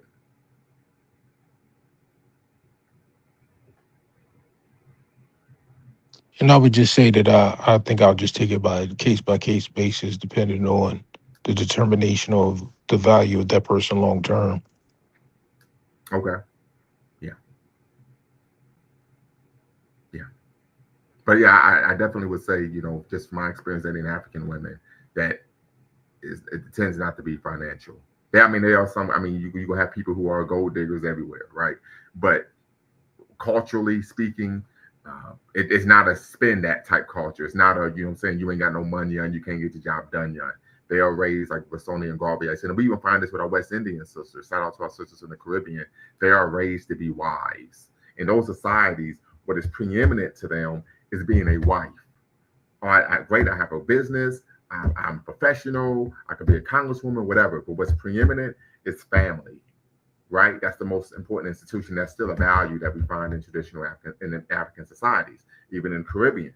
However, in the Western world, particularly in America, that's not a value that we find with a lot of women. They don't value family. They don't value marriage. And a lot of this is a byproduct of nominal feminism.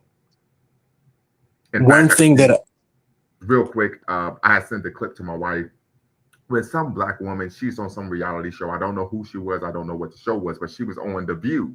And this was a clip. And I sent it to her where the woman was talking about, yeah, they was like, can you open up to us about why you chose to get a divorce? She said, well, yeah, when you get married and you have children, you're supposed to make decisions that are in the best interest of the family. However, she said, even though you're supposed to do that, I still felt like I had to do what was best for me and care about what I want and how I feel and what I want to do. So she's, of course, opining or averring textbook solipsism. And she said, so I chose to get a divorce. And everyone starts clapping. So my wife was like, is this woman crazy? Does she have mental health issues? What is wrong with her? Why would you get married and then say, I only care about what I'm doing for myself? I said, so this is the culture, right? I've had some of my former female students would come to me and say, well, Dr. L, I let guys know that they're going to be in a relationship with me. I'm going to do whatever I want, no matter what he says or how he feels. And then I would ask them, okay, well, would you be in a relationship with a man if he told you he's going to do whatever he wants, no matter how you feel about it? And then they, you get radio silence. Then they get game goofy, like Kevin Samuels would say. It's just textbook solipsism. And that's an example of course, the gynocracy. The only care concern is what the woman wants, how she feels, what she desires. And your job as the man is really to engage in what's known as John Henryism, to convert your labor into capital for her benefit and pleasure.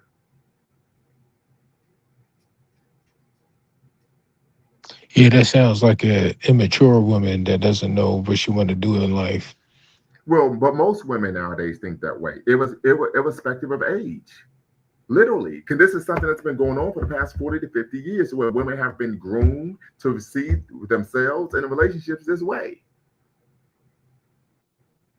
Literally, there's a clip where I think Pink Book Lessons, she showed a clip where this actress, she was in the TV show, I think Ally McBeal, where she's talking about, yeah, a man needs to worship me, I'm a goddess, and all this type of crazy stuff. I said, they really think this way. Yeah, and that's why the marriage Literally. rates are so low in America. Absolutely. So naturally people are going to look elsewhere for love. And like I said, when I started dating African women, I had never been so respected in my life. I was expecting for her to say something smart, to be disrespectful, and it just never would happen. And I realized that's not the culture. They weren't raised that way. In Right. fact, if they behaved that way, they would be put out the house. Right. Literally, there's actual consequences for their behavior. That's why they don't act like that. I was on the continent for 444 days, and I'd go to the bars, I'd go to the clubs or what have you, and even, how can I say this? Even women of the night had to carry themselves, in a way, right? Like this is matter of fact, I'm gonna put it perfectly. I'm gonna put it perfectly. Their occupation, what they were in, due to obviously the lack of economic options. Mhm. It wasn't a barometer of their character. It wasn't something to be put on their sleeve as a default setting. So what I'm saying is, for example, um, they wouldn't become a, okay, you couldn't have a Cardi B, is what I'm saying. You couldn't have a Sexy Red, is what I'm saying. Right. Uh, it's it's crazy when you see, because I guess us being in the United States, we're so used to it. Right. The fact that you would have politicians who would have the indecency to bring these people out in order to draw votes, as opposed to speaking on their, on what they believe in, on their Real position and issues. stuff like this. Real issues, and they're just using bread and circuits. So yeah, that's only thing I had to say. Yeah. So Hmm. these are real issues, and so these are some solutions I think that are realistic. These are solutions to the issue of social leashing that can actually be implemented. Right, seeking relationships, of course, with Black women from other countries, and then of course the biggest issue is if you are a victim of social leashing, is to file a civil suit. You have to hold women, individuals, particularly we're talking about women, accountable for doing these type of things. One of the reasons, like I said, why the behavior takes place is because they aren't held accountable. And when you do hold them accountable, they're shocked. Oh my God, you called the police on me, you filed a civil suit against me. And then you know what's coming next, the gaslighting, the sign language. They're gonna start trying to insult you, but you're not a real man. How can you take a woman to court? All of this is a way to try to what? Deflect accountability and what? Not be held responsible for their actions. That's all it is. You really gonna take a woman to court? We find this. If you ever watch YouTube, they show videos of women being arrested for scamming or boosting or something like that. And then, well, Yeah. you really gonna do this to me? I'm a woman. You really gonna arrest me? You gonna take me to jail? You must feel like a real man because you're arresting a woman, right? All of this is to deflect and right from the issue of what their bad behavior. and try to make it seem like they're a victim of course, what? Misogyny. The same thing happens when men try to hold women accountable. That's why when the brother says we have to sit down with them, that ain't gonna work because they simply gonna say you're being a misogynist and you're trying to tell me how I should behave as a woman. How dare you? Even though women on a diurnal basis, publicly, in media and privately, tell men all the time what they should do, shouldn't do, how they should act, can and act, what to wear, what not to wear, etc. So you see the double standard, right? It's like talking to a wall with them. So your solution is to what? Go overseas. Passport bros. They even try to pathologize that, saying black men were colonizers. But no one called said that about black women who were engaging in passport bros back in the 90s when what? The book Stella, how Stella got a groove The back group came out. back. Yeah. And then a movie was made about it. No one said anything about that then, that they were being colonizers. I You see mean, what I I'm saying? personally So would like to think. this is just it's become normal to what? Pathologize men's, particularly black men's behavior. And now they're actually complaining about when they go to, for example, Colombia and they see a group of black men. Now they're complaining that those black men are not showing them attention, or basically they're basically being ignored. Though, like the wall has been put up, and like even then they're having an issue. I don't know if you brothers have seen, but there's actually certain videos where you would have black women from the United States actually maybe crashing a pool party or any form of any social gathering done by American black women, black men, and it's like it's really it's a problem. And I think BGS has said something to the effect that now that they're acting like slave catchers. You've gone on the plantations, and now you can't even passport, bro, in peace, because as soon as they peep that you're an American, they'll come and check you. And trust me, I spent a lot of time in Colombia, and as I've told you before, brother Lumumba, when I say Colombia, I'm talking about Black Colombia, but they are rarely there. But if you go to Cartagena, if you go to Medellin, maybe even Cali now, I mean, yeah, you will have sisters who will come up, and it's funny. It's they ask like what y'all doing. That's one of the first questions that they ask, like, what y'all doing? And me, finally seeing it from the inside looking out, because, one would assume like, nah, this is just a talking point that you'll hear from the Black manosphere, from the red pill community. But to actually see this live in person, in color, in 3D, it's truly something else. Yeah, absolutely. Like I said, There, these are individuals who actually believe that they're beyond reproach. And my argument is the best thing you can do is to run for cover. I mean, and part of this is personal experience. I give you all another example. This is when I was at The Ohio State University working on my PhD. I was in the first year of my program, and I actually went to a academic conference titled "Preparing for the Professorate." These were for PhD students who were interested in possibly pursuing a career in faculty, right?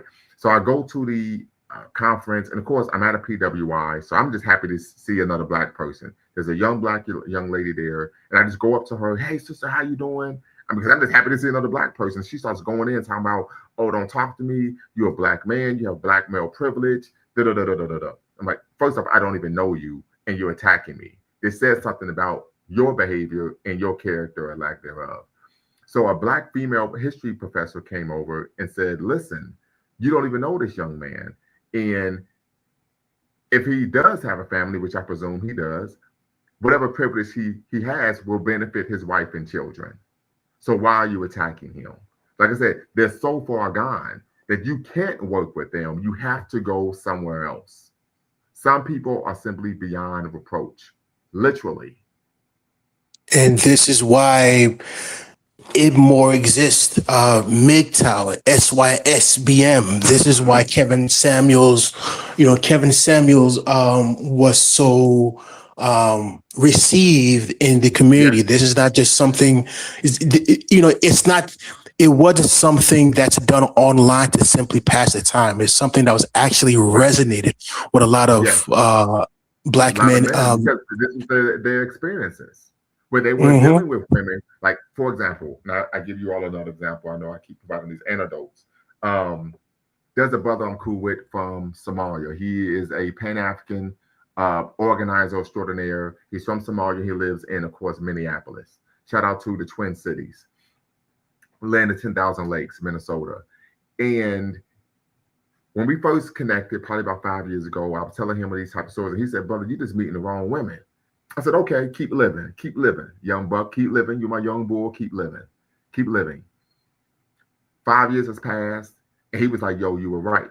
He said, "I was in a relationship with two African American women, and I had to end the relationships because everything would be going fine. We'd go out, have a date, grab a bite to eat, catch a movie, and then for no reason, out the blue, they just become extremely disrespectful for no reason whatsoever."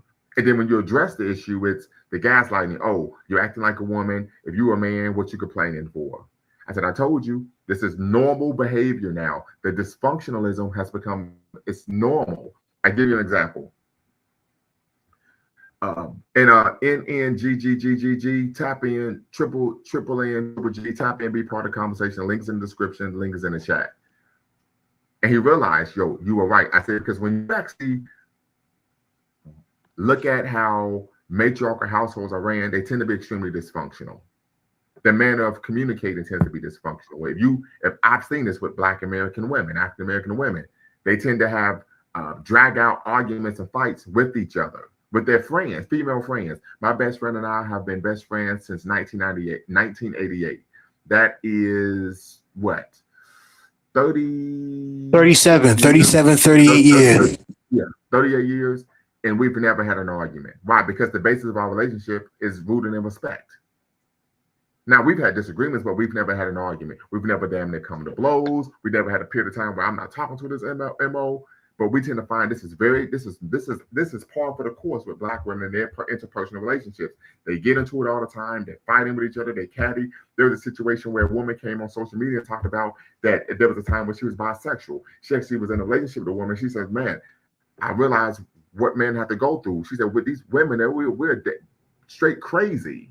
I mean, cuckoo for Cocoa Puffs." Yeah. So, yeah, you would have to literally you would have to be a glutton for punishment to pursue relationships with Western women. You would have to be a glutton for punishment.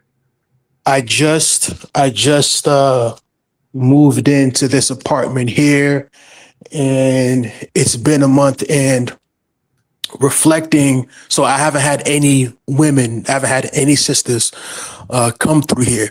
And I think because I'm 37, that's how I knew what 88 what the years would have been. If we were, let's say 17, 17, 18, 19, 20, early 20s, we would have told our guys, whether it was true or not, "Yeah, man, I've had, 10 women's come through. I've knocked down 11 of them, yada, yada, yada, yada." But at 37, going to be 38, close to 40, I've told my guys, like, "Yeah, man, they've actually, hey, have you brought anybody through?" And I told them no. And being Black men, being mature and understanding, no one breaks my balls, because they understand if you bring the wrong woman to your home, now you have a liability. Now she could very well be a liability. No one's saying, "Oh man, you bringing no bras, you ain't getting no dun dun dun dun dun dun dun." No, it's no longer like that, because now, again, at this age, a lot of my homeboys, they have families, they have children. Some of them are married, most of them are not.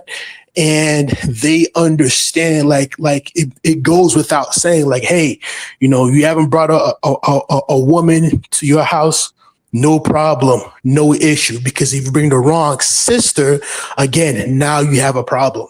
And unfortunately, you have some women, especially if you're the one who initiates the breakup, they will not let it go for one reason or another. And that's just, that's just something that I think about. I don't want to make it seem that obviously all women do it, most women do it, but unfortunately enough women do it. So, I'm It's too very much common. in. Yeah, I'm if you too try much. to leave me, I'm going to ruin you. I'm going to try to ruin you. Exactly. I've Exactly. experienced that. I can recall being in a relationship with a woman. I end the relationship, and she says, literally told me, "Well, I'm going to call the police on you." She told me this to my face. I'm going to call the police on you. So that would be an example, of course, of blue leashing, right? And when that didn't work, I said, "Okay, call the police." Right? One, I'm not a criminal, and I know how to comport myself with what police officers who are, of course, street level public administrators. So you could call the officer. I'm not going anywhere, right? Because most guys will leave or run, or and then well, why did you search? She calls the police. You're not there. We can her side of the story. Now there's an APB out for you, or the guy will capitulate, put his proverbial tail between his legs, and then say, "Okay, don't call the police, and we can stay together," right? So that doesn't work for me. And so then, of course, she moved to social leashing and tried to tell someone where I was actually where I was staying, told the owner of the home that I was staying at that I was disrespecting his home simply because I didn't want to be with her anymore and I had moved on. So this is something that is very common. My Yeah, I've been argument is this is something I, that Dr. T. Hassan Johnson mentions that because of this, there's some brothers who are willing to just simply withdraw from dating altogether and say, I would rather be an incel than deal with this nonsense.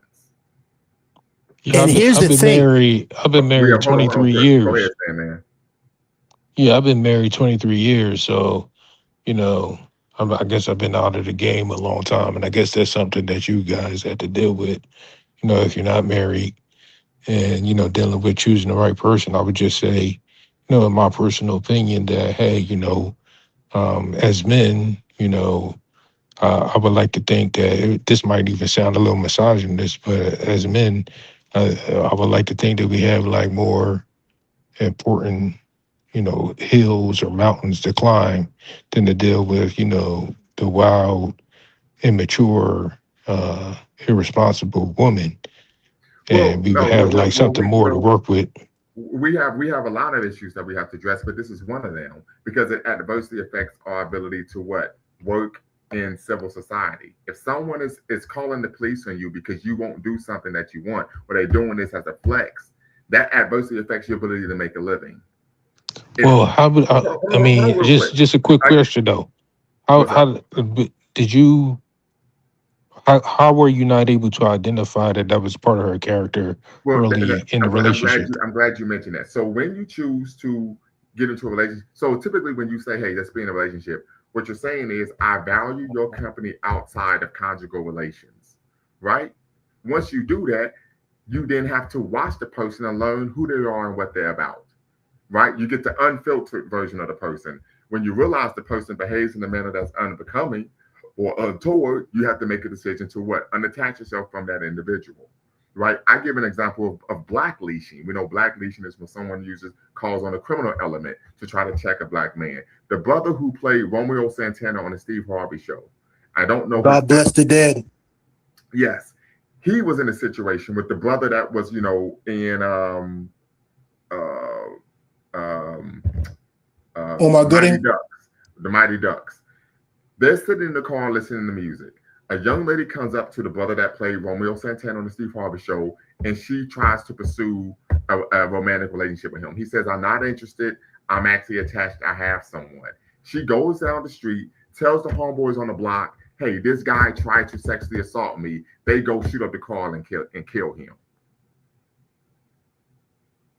So we have to address these issues. Another example would be the situation with Big Tigger. He was arrested, even though the video showed he wasn't physically assaulting his wife. But guess what? She feigned that she was being abused. We have to address these issues because it's almost like my uncle told me. It's almost like you're sleeping with the enemy. Oftentimes, I'm like, these Yeah. women are plotting and scheming against you. And I understand you're out the game. You've been married 23 years. Congratulations, for you, brother. But this is something that brothers are dealing with on a daily basis. I've had situations where exes of mine or women I try to break up with, I'm gonna call your job if you break up with me. I'm gonna try to get you fired. Oh, I had this happen to me where I broke up with a woman and she called the police and falsely accused me of putting my hands on her, and I was arrested on my job the next day. These are things that brothers deal with on a daily basis. And it's So, yeah, and it's almost like if you're gonna go through that with a black woman, this is why you have some brothers say, you know what, like, what do I have to lose being with a white woman? yeah, this is a reality. This is why we don't see the level of racial loyalty, and it's because it's not. We have documented cases of black women lying and saying that the black men were raping them. So this isn't like, Mhm. oh, that's what white women do for the slavery. You know, we got black women doing this to brothers. I, Right. I, I used to work in student conduct at Big House at University. I had to sit on a case where it happened with someone who shares your complexion, who's a member of your own ethnic group, African American, doing this to another black man because I didn't like the way he made me feel after we got finished having sex. You know, Yeah, this is this. real issues. You know, you mentioned brothers becoming incel. I don't want to devolve this conversation that we're having, but I'll tell you one thing: since we're all men and we all have common sense, you have a lot of brothers who are not in. Okay, you have brothers who would rather pay for it, right? They Mm, go have conjugal visits, depending who the woman is, where the woman is at. It's, you know, if it's not just, you know, a street walker or walking in somewhere, you have, mm, you might have certain, not sugar baby, sugar daddy relationships, but, you know, some other form of you know, mutual, you know, understanding. You know, you go in, you handle your business, and you leave. And you know, and is that the way it's supposed to be? Most of us are going to say no, but for one reason or another, you have brothers who feel that, you know, it's, you know, they can at the very least have more peace in their life mm. by, you know, um you know, it's a numbers game. You know, if I have to go through this, go through that, and be disrespected, you know what, I'd rather just drop a little bread, break it off, get my rocks off, and boom, you know, I go about my business.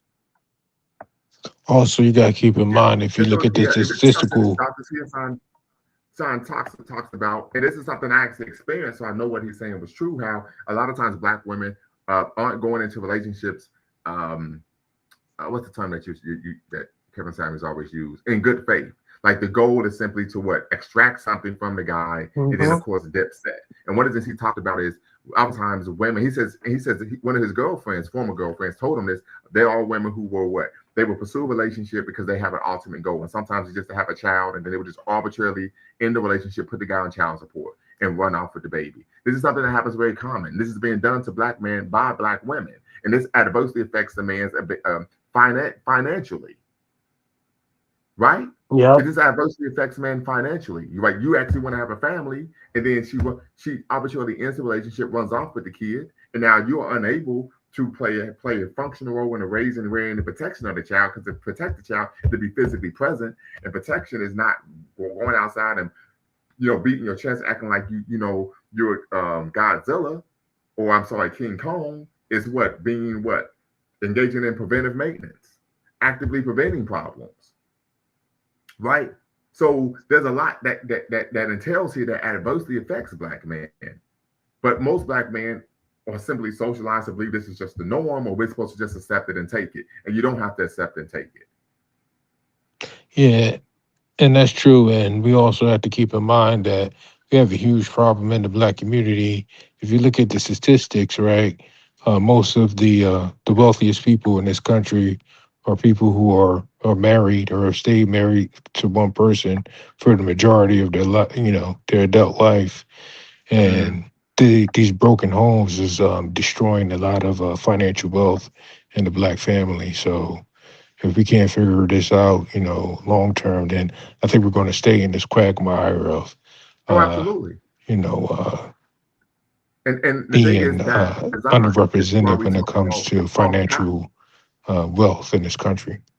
Yeah, yeah, and that's design. That's by design. That's why it's called soft power, where you promote these concepts in the media, in popular culture, and what influences, of course, behavior. So now people are adverse. I mean, you saw, what was it, the black woman who was in the remake of Ghostbusters, where she was talking about marriage is slavery. You actually will have women who believe that, who in real time will come on a platform and say, I don't want to get married, that's slavery. And really, these are women who have been influenced by nominal feminism, but also these are women who we tend to find are adverse to structure. I just want to be able to do whatever I want whenever I want. I remember connecting with a sister, this is several years ago, probably 2020, 2019, 2018, actually. And she was married. She was formerly married. She was divorced. She had two kids, and her husband was a police officer. Black woman, black police officer husband, two sons. So I say, well, why did you get divorced? She said, well, you know how police officers are. They just like what they like and dislike what they dislike. And I said, well, I don't think that's an issue regarding him being a police officer, right? I think a reasonable person, middle age, has a certain amount of they know what are their likes, what are their dislikes, right? And I said that's a good thing because it sounds like you're with someone who you one of the benefits of having a value system is you're able to predict a person's behavior, right? You're not with someone who's fickle. So she said, well, I divorced him. And so when she told me that, and she's like, well, I divorced him because I just want to be in a relationship in which I could do whatever I want. I lost complete interest in a woman. She wanted to sleep with me. I wouldn't sleep with her. I just cut off all contact because that showed me how immature she was. And once again, it went back to the solipsism. There was no care or concern about what was in the best interest of her child. The man wasn't abusive. He was responsible, gainfully employed, great benefits, right? This is someone who was reasonable, rational, someone you could depend on, reliable. And we see what was being pushed in social media probably the last six months to a year, where men who are responsible, women were saying they were boring. So that means that they're using, once again, the media to promote this concept that you need to be with someone who's irresponsible. Well, how can you build a family and a community if you're trying to purposely connect with men who are irresponsible and not responsible men? Yeah, when they say boring, what do they mean? Like they don't go on vacation or something like that? Say that again. When the woman says that the man is boring, what does she mean? That he doesn't take her out on No, dinner dates, or boring they don't go on meaning that vacations? boring meaning that there's no drama. Oh, no drama. Oh, Yes. the drama Once king again, we're talking queens about type stuff. normalizing dysfunctionalism. And this isn't just me saying that. I'm not bloviating. I mean, there are tweets that women have put out on Twitter, well, X, formerly known as Twitter, saying these things. I don't like. I dated a guy who wasn't who was boring. On a for real, I needed me a toxic ninja. And you look at the comments, and there's over 1,000 likes. Yeah, she might have like one of those mental health issues. No, there's not a mental health issue. This is just the way modern women think. This is normal to them. That's what they're into. They like drama. Yeah, that's like, I don't know. It seems like a low IQ type woman. Yeah. Well, anti-intellectualism is rampant in American society. We know that. Right. I saw a clip on Facebook where a guy would go up to people on the street and just ask them to read a cue card, and they couldn't do it. Right? Anti-intellectualism is rampant. Once again, but this goes into what this inability to think for oneself, right? And so once again, the behavior is shaped by, of course, pop culture, the media. Malcolm X talked about this: people having the television mind, the television brain, and the television vocabulary. Meaning their whole sense of self and their worldview is shaped by the media, right? Something that is extremely problematic. But like I said, solution: if you're a victim of social leashing, you need to file a civil suit. It's free to do. Typically it may cost you $200 or $300 to file in in a common pleas court of your county that you reside in. But all you have to do is file a waiver. For a filing fee waiver. File a waiver for the filing fee. It doesn't cost you any money. You can file a civil suit because we have to address this behavior because it's adversely affecting us. Once again, this started with Me Too, where you had white women making accusations, oftentimes with no evidence, against men, and then they would lose their job, right? But this is something that affects Black men as well, particularly on an intracommunal level. Can you because I came a little bit later in the show, can you give me a definition of how Dr. T.S. Johnson defined what this phenomenon called social leashing? Yes, well, Dr. T.S. Johnson did not define the term social leashing. I did, right? I stated on my Twitter account. Let me bring it up. Posted this on Twitter almost 2 weeks ago. Let me see, it's coming up. It's taking a little moment. Give me 1 second. I do apologize. And I will share my screen so you can see it. Let's go here. Okay, here we go. All right. So I will share my screen and you will be able to see it. I think I shared this, tweeted this on July 9th. And I said, building on the brilliant work of Dr. T.S. Johnson regarding blue leashing and black leashing, I have coined the term social leashing, the act of a woman using social media to make libelous and defamatory comments about a black man in order to ruin his personal, social, and professional reputation. I advert that social leashing is a result of the inability of a woman to control a man through blue leashing and black leashing. We know blue leashing is when someone calls the police as a flex, not because she's actually afraid or in danger, but as a way to try to control or put a black man on a leash. Black leashing is when a woman calls on a criminal element to try to what? Handle the man or put him in his place because he's either saying or doing something she doesn't like, but not because he's actually in danger, but to try to put him on a leash as a flex, like, when we was growing up, I'm gonna call my big brother type situation. And that doesn't work, maybe because the man is Broad Street bully, maybe because he's, he hit the genetic lottery and he can't just be punked physically. And so the last goal that one has, the last retort, I guess they have, is to then turn to what I call social leashing, to try to defame you publicly through, of course, social media. Okay, so that's like a slander. Yeah, well, slander is verbal, libel is in written. Okay, so it's libel. Okay, so that's an actual law. Is Yes. Is it a crime or is it Yeah, like well, a? yes, you could sue someone civilly for making. So if I were to write on my YouTube channel, and I'm gonna use a colorful example, that Mr. Sandman, yes, say your name is Eric Roberts. Well, yeah, Aaron Roberts or something, right? He is a pedophile. That's a libelous claim. Put something in writing for the public to read that is false about Mr. Sandman. You can sue me for that, and you would win. Right. Yeah. Another example I use, and this was earlier in the show, is something called invasion of privacy. And I got this from Judge Mathis on one of his old shows. A woman came on the show and was saying negative things about her father's child on her child's father on social media, where she stated that he was behind in child support and he had no clue and idea how to be a father. And so Judge Mathis said, well, yeah, man, you're going to have to pay because this is invasion of privacy. You can't put this man's private information out for public consumption simply because you're mad at him. He says that would be analogous to you have a venereal disease and he posts on social media that you have HIV. The general public has no need or want or desire to know your HIV status, but he puts that out there for public consumption. You can sue him for invasion of your privacy. Yeah. And so the problem is what? Because men aren't holding these women accountable. The behavior continues. So yeah, and I gave an example of Tiffany Haddish. She wrote a book in which she stated that her ex-husband abused her, was physically abusive. He sued her for libel and defamation and said that's not true. I never abused this woman in any way during our marriage. And she had to actually publicly make a retraction. You see what I'm saying here? So I said, well, why did she do that? Because it's in vogue for women, if you want to be platformed to make money, to make claims about men that are what? You can argue that paint men in a light of being what? Misogynistic. If you make a claim about a man, he's violent, he's abusive, he's a misogynist, Mr. K, all right, Mr. K, what's going on?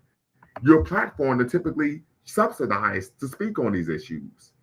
And so a lot of women would do this. They would claim that they were sometimes victim of abuse, and then next thing you know, they have a platform and they're getting speaking engagements and they're making money, so on and so forth. So that brother sued Tiffany Haddish, and you don't have to believe me, you could Google search this, right? Sued her. And she had to publicly state that, no, what I wrote in the book wasn't true. Wow, that's crazy. Yeah, because if people believe this, This could adversely affect my ability to make a living. Most people aren't going to want to hire a domestic abuser. Yeah, yeah. If that's on his record, yeah. He has to like what do you call it? Report himself or something like that Well, as no, a not it sexual doesn't even predator matter. or It doesn't something. even matter if it's no. He had never even been charged with a crime, but the fact that there's an accusation, right? What would then come is, well, why are you hiring someone who's been accused of X, Y, Z, right? And I gave the Mm-hmm. example of we go back 8 years when Ohio State, Urban Meyer was the head coach. The wide receiver coach was going through a bitter divorce with his now ex-wife. She accused him of physically assaulting her. The police show up. They do a thorough investigation that lasted about a month, and they found that there was no evidence to substantiate the woman's claim that he was abusing his now ex-wife, right? So Mm-hmm. she then calls head coach Urban Meyer and says, "Your XYZ, I think his name was Zach Smith, something like that, physically abused me." Urban Meyer calls the man into his office and says, Mm-hmm. "Your ex-wife or your wife is saying that you're abusing her. If this is true, you're out of here." He says, "There's no truth to this accusation. She made this false accusation during an argument. The police did a Mm-hmm. thorough investigation and found that there was no credibility to the claim she made. When she realized that Urban Meyer would not fire the guy, she then did what? Guess what she did? She contacted the media. She contacted USA Today. Mm-hmm. And so then So she Urban knows. Meyer, and this whole thing was in the New York Times, August of 2018. I never forget because I had my son read the article, and I said, if this can happen to a what powerful white man, where he's being Mm-hmm. held accountable for not firing someone who was falsely accused of domestic violence, imagine what can happen to us as black men, right? And so I had my son read the article in the New York Times because, of course, you all know I subscribe to the New York Times. So what ends up taking place, Urban Meyer is interviewed by ESPN, and they're like, "Well, why didn't you do an investigation?" The police did an investigation. My job, I'm a football coach. If the police did an investigation and found that there was no evidence to substantiate this woman's accusation, I'm supposed to do my own investigation that supersedes law enforcement? This is nonsense. Mm-hmm. And as a result, guess what they did? The president and the board of trustees suspended him 3 games. Mm-hmm. Even though even the police department, Delaware Police Department, is a city that's about 30 miles north of Columbus, stated they provided a press release. We investigated this woman's claims of domestic abuse. We found no credible evidence to substantiate her accusations. Yep. And this dude still was suspended 3 games. Mm-hmm. Yeah, Women know that. I had to talk to my son about that. You know what I'm saying? Yes. Again, in America, in this country, you know what I'm saying, women aren't being held accountable for their actions. So Yeah. you got to be smart. You got to be smart about how you act. You can't overreact to Absolutely. some of the Absolutely. stuff that they do. And what an employer would say is when there's smoke, there's fire. Well, They would say yeah, when it's there's smoke, affecting their there's fire. bottom line. Yeah. So these are issues that we have to address because it's adversely affecting our ability to make a living. Our livelihood is being adversely affected. And this is in a situation where there's some racist white man or white woman doing this. Typically you would think, okay, the person must be white. They may be an anti-black racist. They may be a bigot. They may be prejudiced against black people or black men in particular. And this is why this is taking place. No, the person looks just like you. And then you would turn around, there'd be a Black Lives Matter rally with a fist up in the air talking about no justice, no peace. And they're trying to do harm to the black man that they are in proximity and community with. Literally. This is very common because most people, if you make an accusation that a black man is engaging in behavior that is unbecoming or untoward or in contravention of the law, most people are going to believe that because the public image of black men is that we're what? We are untoward individuals from the get-go. This is why this is an important issue that you address. Mr. K, I want to hear your thoughts on, of course, social leashing and how that adversely affects black men. You know, I've always pushed you to come on the platform and speak, but of course, I would love your comments as well in the chat. So these are real issues. Real issues. Yeah, real issues. Matter of fact, I think his name was, let me see if I can look this up. Zach Smith, OSU coach. Yeah. His name was Zach Smith. Yes, former wide receivers coach at Ohio State. Served on the staff. He was fired in July 2018 amid domestic violence allegations. The ensuing scandal led to a university investigation and the suspension of then head coach Urban Meyer. Matter of fact, let me bring this up. I'm gonna share my screen so I can see this. Cause that was this happened in my first semester at Ohio State when I was working on my doctorate. To see here, termination. He was fired in 2018, July 2018, by Maya after reports emerged of a civil protection order against him by his ex-wife. The protection order included allegations of severe physical and emotional abuse. While at Ohio State, Smith accepted a plea deal in October 2018 for misdemeanor disorderly conduct charge. Hindley and Smith's domestic abuse allegations resulted in an independent investigation by Ohio State. The parole found out Meyer and athletic director Gene Smith failed to properly address the situation, which led to Meyer receiving a 3-game suspension to the start of the 2018 season. So here's the issue, and that was his last season coaching at Ohio State. I know this. If someone is calling, if one of my employees, significant other is contacting me, I know they're doing it because they're trying to cause the guy harm. I know that. That's just a reality. No one calls someone supervisor unless they're trying to get the person in trouble. You see what I'm saying? So, and once again, when he would not believe this woman and fire her, and he actually asked him, hey, have you physically assaulted this woman? He said, no, it never happened. The police did a full investigation. And then guess what took place? Okay, fine, I'll go to the media.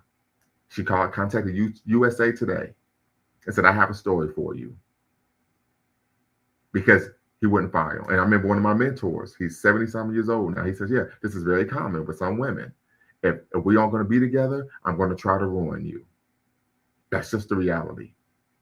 And women know that if I make an accusation, people will believe me, no matter how far-fetched and nonsensical it is. I'll give you another example. This is something that happened in South Carolina back in the mid-90s when I was a kid. I even did a show on it where the woman was up for parole, where the white woman had 2 children, was cheating on her husband and wanted to start a new life. So she killed her children and locked them in a car, and then had the car, push the car into like a little ravine or lake or something like that. Then what did she do? Who did she say actually carjacked her at gunpoint with her children inside? She said it was a black man. Do you remember that, Mr. Sandman? Not quite. No, I don't remember that. What All was right, this case again?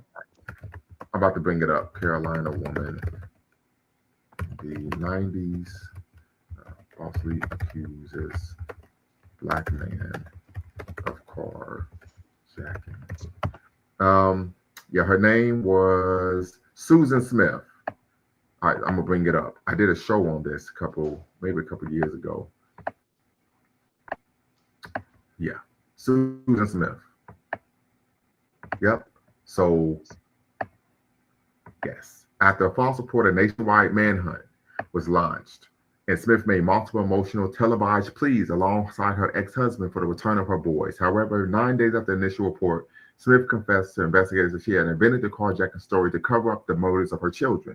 She had strapped both boys into their car seats, ages 3 and 14 months, deliberately let her vehicle roll into the John D. Long Lake, causing them to drown. Following her confession, Smith was arrested and charged with 2 counts of murder. In July 1995, she was found guilty by a South Carolina jury and sentenced to life in prison with the possibility of parole after 30 years. Yeah, and that's right. She went up to the parole board, and I did a show on it. She, of course, was denied parole. But she accused a black man, an unknown black man, of carjacking her. Right? So this is something that's par for the course in our history. A great example would be Rosewood. Another example would be what happened in Tulsa, Oklahoma. Right? And black women know this. They know the society that they live in. Hey, I would just make an accusation against him and people believe me because he's black. They know this. Yeah, which makes it even doubly, doubly, disturbing that they would use, that tactic against you, knowing the Yeah. history of what we've been through. Yeah, I'm gonna give you another example of blue leashing from the movie Three Strikes. And fair use, fair use, fair use, because there's going to be some sound here. Fair use. I don't want to get hit with a copyright strike.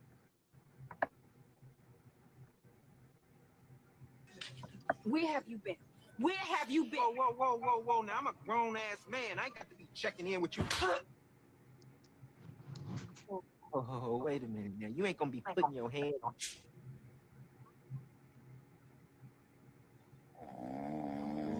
Motherfucker, I'm calling 911. Wait, baby. Now you know, I just got out. I'm on parole. We have. Right? So she immediately physically assaults him, not once, but twice. He says, you know what, enough is enough. You're not going to be putting your hands on me. First thing she does is, I'm going to call the police on you. That movie came out in 2000. Yeah, That's another yeah, yeah. example of blue leashing. hmm Yeah, brother's down on his hard times, just got out of the joint. Yeah, you And got then to he got to join. live with some, now he got to live with some hood rat, and she going, Yeah. playing. Yeah, she's going to physically assault you. And if you take umbrage with being physically assaulted, I'm going to call the police and have you arrested and thrown back in jail. So either you could get your ass whooped by me or you could be incarcerated. It's up to you. Or he could live on the street. Or you could live on the street. You see what I'm talking about here? These Yeah, it are might real be easier to live on the street. these are real issues we're facing, institutionally in our own homes. You don't even have to go out into society and experience anti-black racism. You're dealing with this in the home. Like, as my uncle says, my youngest uncle, my mother's side, it's like you're sleeping with the enemy.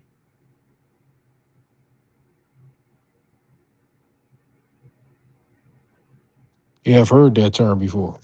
Yeah. So something to consider. Is getting late here on the East Coast, family. So we're going to actually wrap it up. I appreciate you as always, Mr. Sandman, coming through. Shout out to the Illadale 215 in the building. Until next time, family, y'all know what to do. Make sure you always bet on black. Peace.